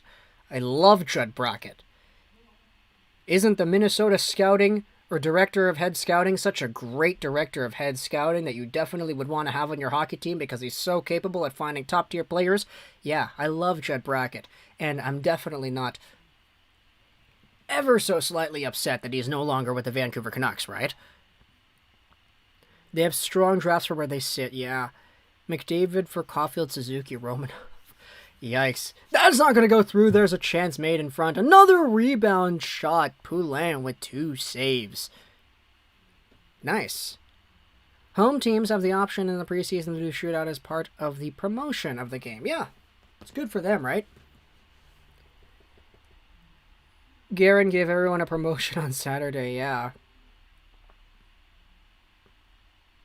All right, 14:48 to go here in the third period. A shot made by Dermott, loose in front. It's dropped down. Kasha, he tries to reverse. Picked up here by the Maple Leafs once more. Around it goes. Nikita Gusev's going to hop onto that. Stopped over. Here's Norlander now. Or, excuse me, that's not Norlander. That's Schumann. Here's a nice pickup there. A shot made by Riley. Dropped down to the side there. Pizzetta lost control. Oh no, what is that? Toronto. My gosh. These Canadiens, they can't control this one. In the zone, there's another shot. It's kicked out to the corner. Holy. Morgan Riley dropped that one off. Cini is there, held up by Pizzetta. Going down with it is Montreal. They finally get a break. Oh, what a move by Jan Mysak. Nice little through the wickets move there. And he shoots. That one stopped by Mrazek. Wow. Jan Mysak just went through the legs of the Leafs defender there. The Habs don't have any superstars. Oh, they have Carey Price. Lego, if the Blue Jays make the wild card, will you watch the game? I don't even know what that means. Like, I'm sorry. I don't know anything about baseball. To the point where I know what that means.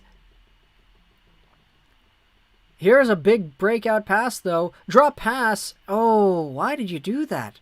Drouin. Over to Anderson. Tries to circle away. In deep for Dvorak. Dvorak will go back to the blue line. A long drive. It's wide of the goal.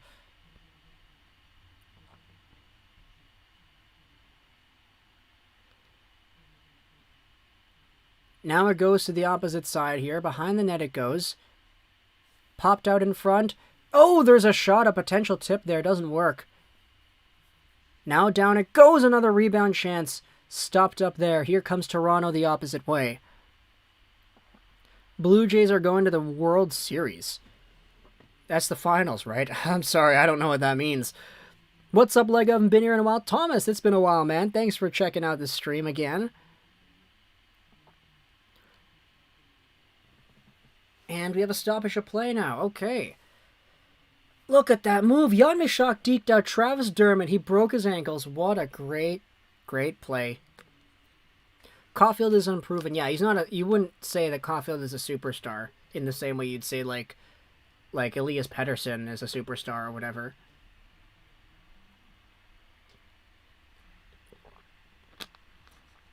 Lego, who's the best underdog Leaf tonight? Even if you aren't vouching for Toronto. I'd say that Cini was all over the puck. I noticed him a lot. I liked Ondrej Kase. I know he's not an underdog Leaf, but I liked him. I thought he really impressed. And the other name that comes to my mind is Nikita Gusev, because of the control that he has had on the power play. I really like the preseason live streams. I love seeing the prospects with a couple of high-end vets. It's so cool. It is cool, Ezekiel. Yeah. Make sure to like the stream as well. Yeah. Ezekiel Lockhart, they've got some great advice. Go ahead and like the stream if you have not done that already. The World Series are the finals. Okay, I got it. There we go. This is the best Montreal Canadiens game ever. I mean, there are probably a few other ones that challenge, but it's a pretty okay game. It's a preseason game, so obviously it's not like the biggest thing in the world.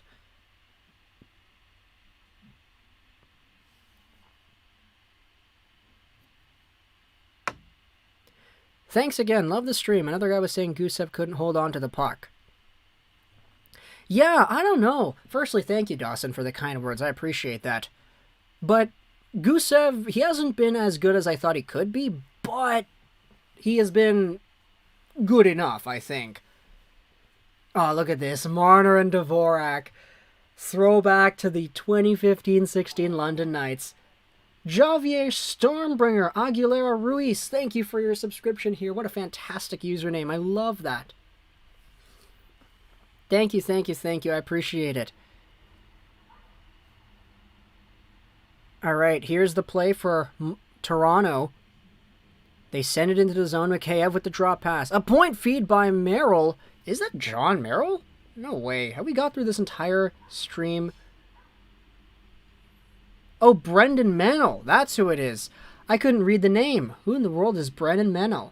He was acquired as a free agent on August 1st, 2021 from Dynamo Moscow, the KHL.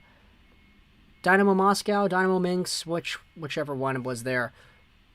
Yeah, I probably should go out there and start remembering the names. Oh, David Kemp was also a really good player, too. Here's a play by Raphael Harvey-Pinard in front. I don't understand the principle of watching a game on radio. If you don't have the option of watching footage of the game, you listen to somebody commentate the game. And it's actually kind of different, the commentating done for TV versus radio, because for radio, you don't have the viewer watching the game as with you.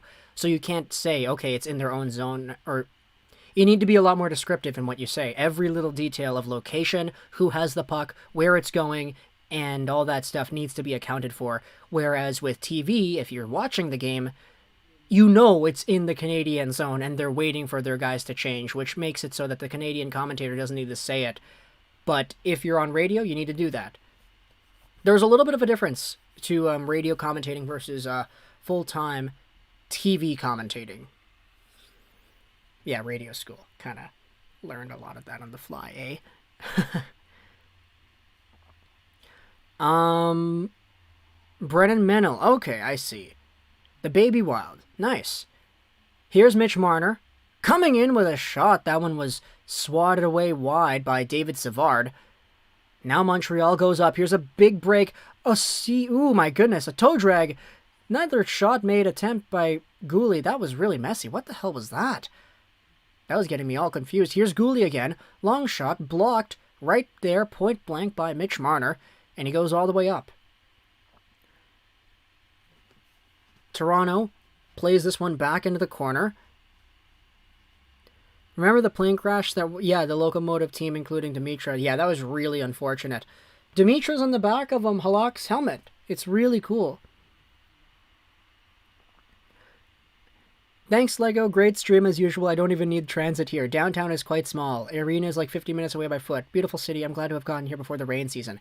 Rain season was like yesterday. We had a lot of rain yesterday, but yeah, no, that's great. Great to see that you're right there in the smack dab middle of downtown. Love to see it, man. All right, but Gusev plays it out in front, and a shot opportunity gets blocked. Armia challenging Gusev there. 9:12 to go here in the third period. Canadiens with the 4-2 lead still. Evans let that one go. Why'd you touch it, buddy? That's offside. My mom would play us radio shows of plays done in the 40s and 50s. It was really cool.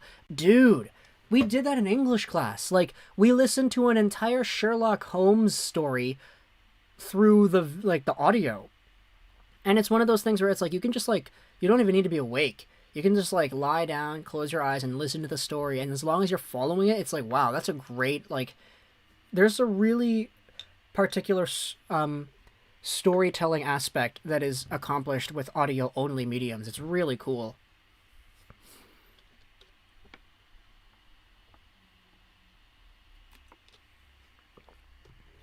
I was going to hockey practice and I saw someone that looked exactly like you, but it wasn't, I'm not sure if it was you.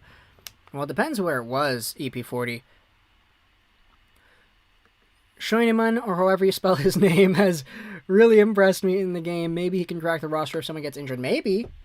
Yeah, he hasn't been bad. Like, I wouldn't really say there's any Canadian here who's been particularly bad, aside from the one odd play that Jan Michak did. But it's kind of crazy because for him, like, he is compensated with that by making some really cool, crazy dangles, too. Did you see Wrigley Greig's goal the other night? Yeah, Greig is crazy. What an absolute gamer right there. In all honesty, Lego, I don't see more than 30 to 32 wins for Montreal this year. No depth at center. Petrie is our number one D-man, which I guess isn't the worst number one D-man in the league, and Overprice is very inconsistent. All fair points, but I still believe in them a little bit more than that.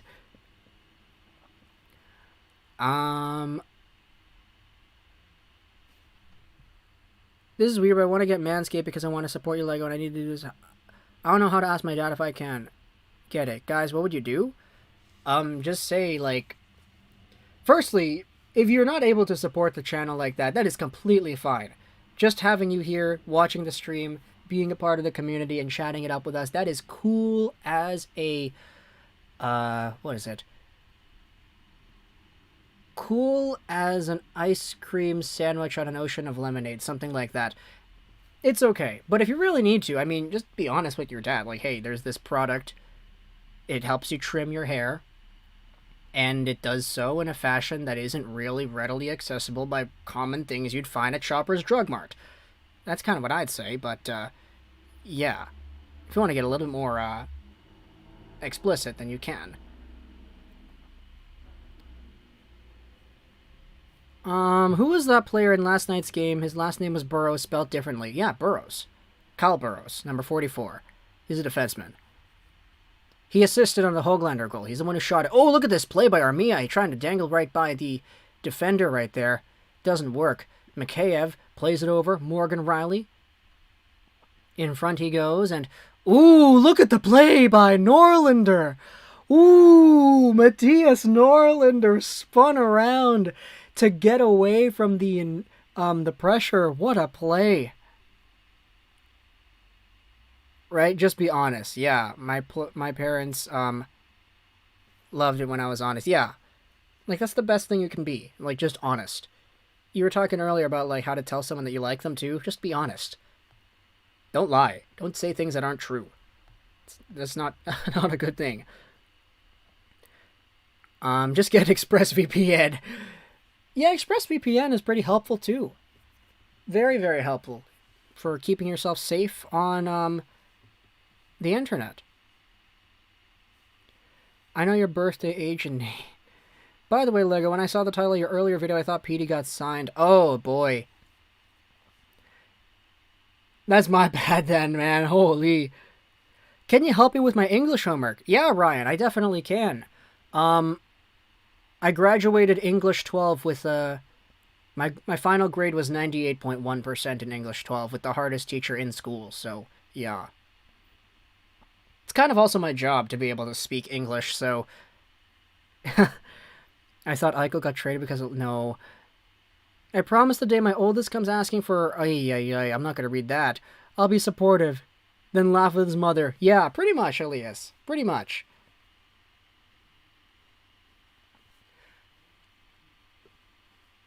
But 7:47 to go here in the third period. And Gusev, ooh, look at that. Puck on a string like a fishnet right there. Not a fishnet, a fishing line. That's what I was thinking of. Fishnet's completely different. Oh, boy. Now it's picked up here in the corner of the Canadian zone and sent all the way down. It looked like it was deflected off of something and into the bench, but the faceoff will come back to the Montreal zone.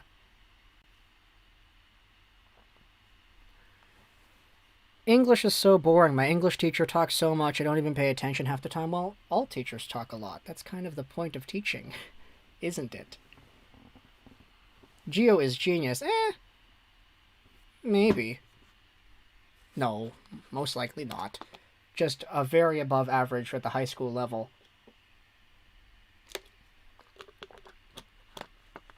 I'm in Quebec City and English is hard. I see. Would English be social studies? Fizzy, you're 14, right? So English 9 is when you get English.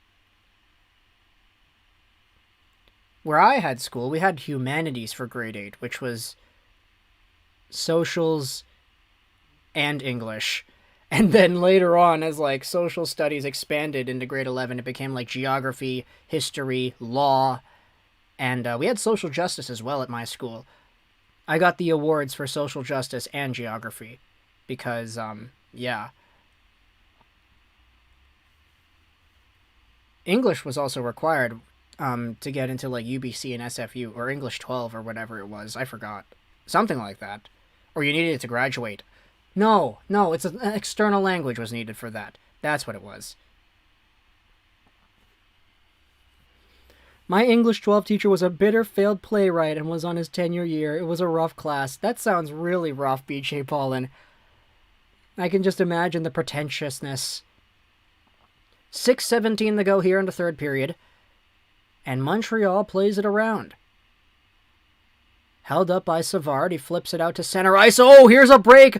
Here's a breakaway for Pezzetta and a save made by Mrazek. What a great play there. Pezzetta gets this chance to get a second goal. I'm in grade 9, high school sophomore. Alberta education system is different. Okay, I see. I keep forgetting that a lot of your subs are still in high school. Yeah, me too, honestly. Like, I look at my analytics all the time, and it's like, a lot of the people, like I'd say the majority of the people on my channel who watch, they're males aged 19 to 25. But the thing is, with males aged 19 to 25, a lot of them don't comment. Don't comment, don't chat, don't whatever. I feel like the high school kids are a little bit more open to just chatting and chatting and chatting. Because, you know, it's carefree youth, right? A lot of people are just more interested in being able to just sit down, have it on, and just do something else while they're watching. I don't know, though. It's just, because, like, the analytics don't lie. We get a lot of people in these chats. Oh, here's a 2-on-1 for Toronto. Marner in front. Brooks! Marner! Ooh, what a stop made by Poulin. We get a lot of people in these chats who are like, oh, here's a breakaway! The opposite way, and a save made by Mrazek. Wow, what a beautiful save. I'm a male in grade 9. Yeah, there you go. Clifford is not a male in grade 9. He is a lot older than that.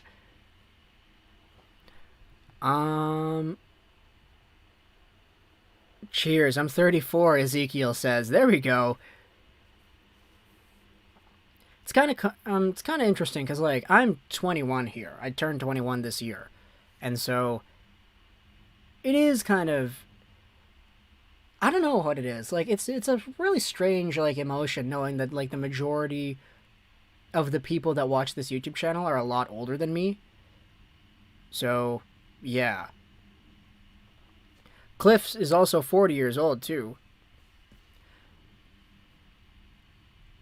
I'm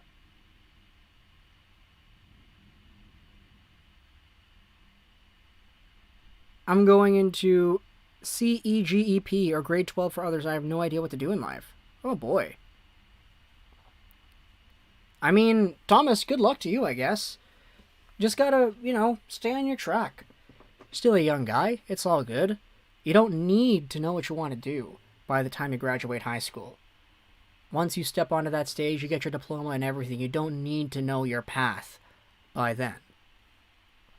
If you figure out what you want to do by like 25, 30, 35, that's all good. Just as long as you're allowing yourself to go through that process and not stress out about this stuff. Sure, it doesn't mean just laze around at home, not do anything until an idea pops in your head. You still need to do some work. But don't stress out if you're kind of not really solidified in where you want to go, right? BJ Ballin, I'm 27. Man, BJ Ballin's 27. Al's actually younger than I am. Al's 20, I think. 19 or 20. Dude, you means you have time to make a lot of money and positive vibes and build a good future for yourself and your family. Yeah, pretty much, man. He's very right about that, Ezekiel is. Lots of time. Might go into architecture. That's really cool, dude.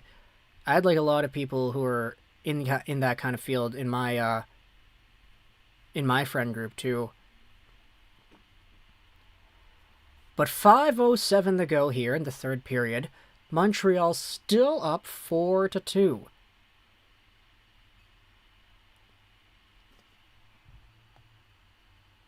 Thomas, you should become a diamond robber. Okay, no, we should not do that.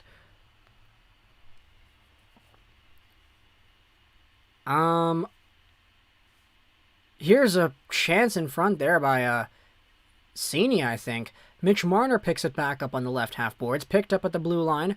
Drop back to Marner. 4:35 to go. Marner shoots, and that one is saved by Poulin. Ishan, what's going on? Can we have a Canucks hype stream?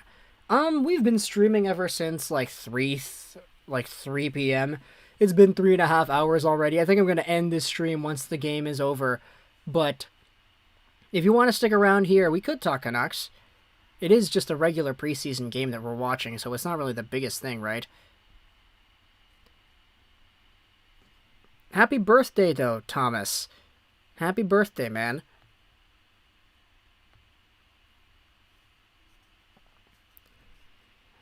I'll be 59 next month. It took me 30 years to do what I always wanted. Sit around and do nothing.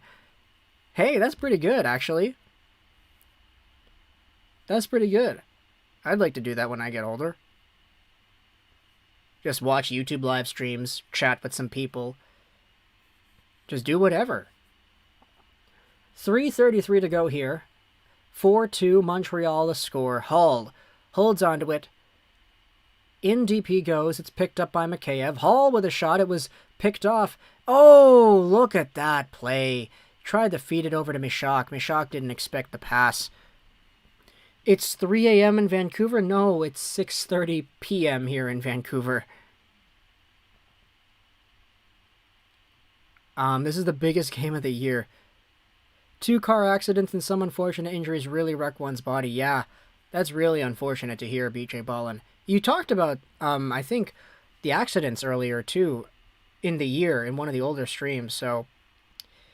yeah, really unfortunate to see, man. Al probably is at work. Yeah, it's our favorite bartender over here.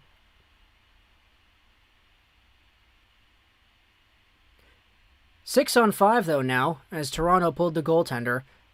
And, oh, Josh Anderson spins around, throws it all the way down, and it's going to be icing. I did sound design for 20 years for Activision. No regrets, still play every day, and just play 24 still young. That is awesome, Philippe. Sound design is crazy cool.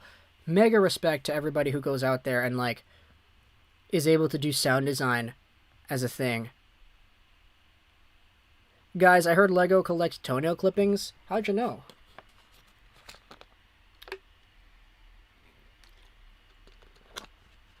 Just kidding. Who takes the 6th spot on D? Kulak, Weidman, Norlinder, or Gooley? Norlinder has had some pretty good flashy moments. I think Gooley has been the best so far, though, like, in general. I'm not sure. We still have a few more games, though, to describe it. Alright, I'm going to bed. You guys have a fantastic night. Later, ladies and gentlemen. Ezekiel, man, thank you so much for hanging out with us over here. I appreciate you. Good night, man. Greatest OHL city in Canada? Unfortunately, I got robbed and the thief took his collection of toenails. That's, yeah, okay. I had sound design class last year and I had to make a song and it sucked. Oh, there we go. Empty net goal. Michael Pezzetta. Nice. 5-2 Montreal. 2 goals for the guy and a breakaway as well. This guy's been all over the puck. Nice game for Pezzetta.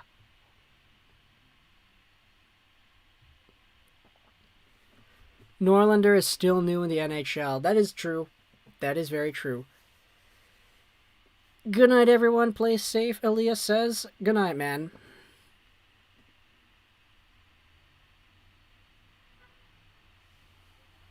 I miss Ezekiel. I kind of want Popeyes. Popeyes is great, man. What's your go-to? Is it the chicken or is it the sandwich? I mean, it's all chicken, but like, you know, the chicken itself. Oh, look at that passing play in front. Almost had another one. I did Call of Duty Spider Skylander Spyro and I did not suck.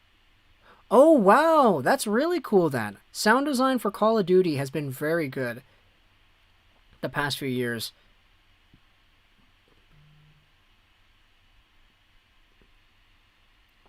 .114 to go, though, in the third period over here. And it goes back out to the neutral zone. Played up the wing. Montreal tips it into the Leafs territory. Toronto plays it forward, and it gets swatted down. Here comes another rush the other way for Gusev. Gooley is hard on him. Look at Caden Gooley go. Ooh, he's neutralizing him. Great play by Caden Gooley. Montreal, though, with the steal. Here's Gusev.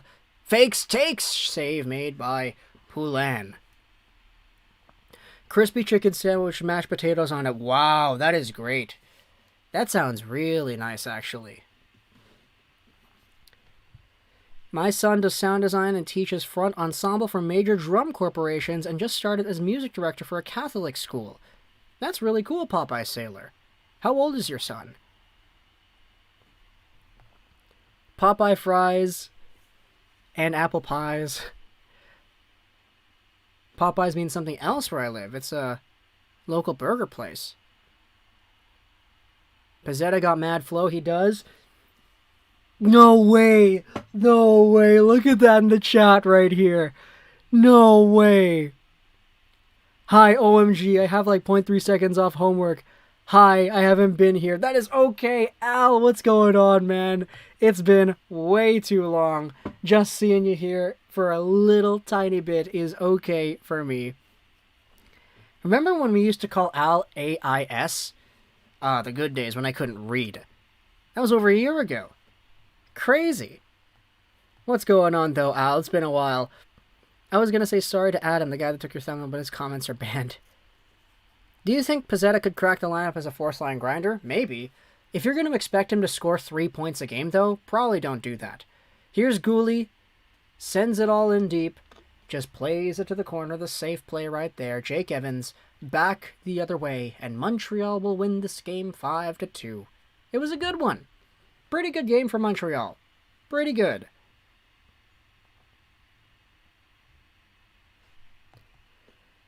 All the mods are here, yeah. I miss y'all. Are you streaming the reaction for the Canucks games? No, I've been streaming for like 3 hours already. We're good for today. But, yeah.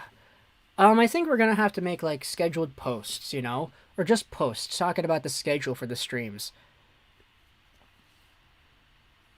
Yeah, she's learning to read in the last year. Pretty good, right? I've been here since 2020. Yeah, Sean has been. Drouin looks so happy. Love to see it. He does. Jack Rathbone is the elite puck-moving D-man we need. Let's not re-sign Hughes. Yeah, use that money to sign Jason Beniers instead.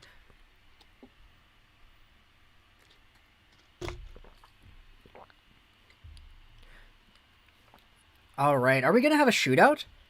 I'm surprised I was able to watch this entire game without any, like, interruptions to the stream or edit or whatever. Because, like, I thought for sure I would get blacklisted or blacked out after. But no. Doesn't look like we're going to have a shootout either. So that's it. That's the game. How much have I missed?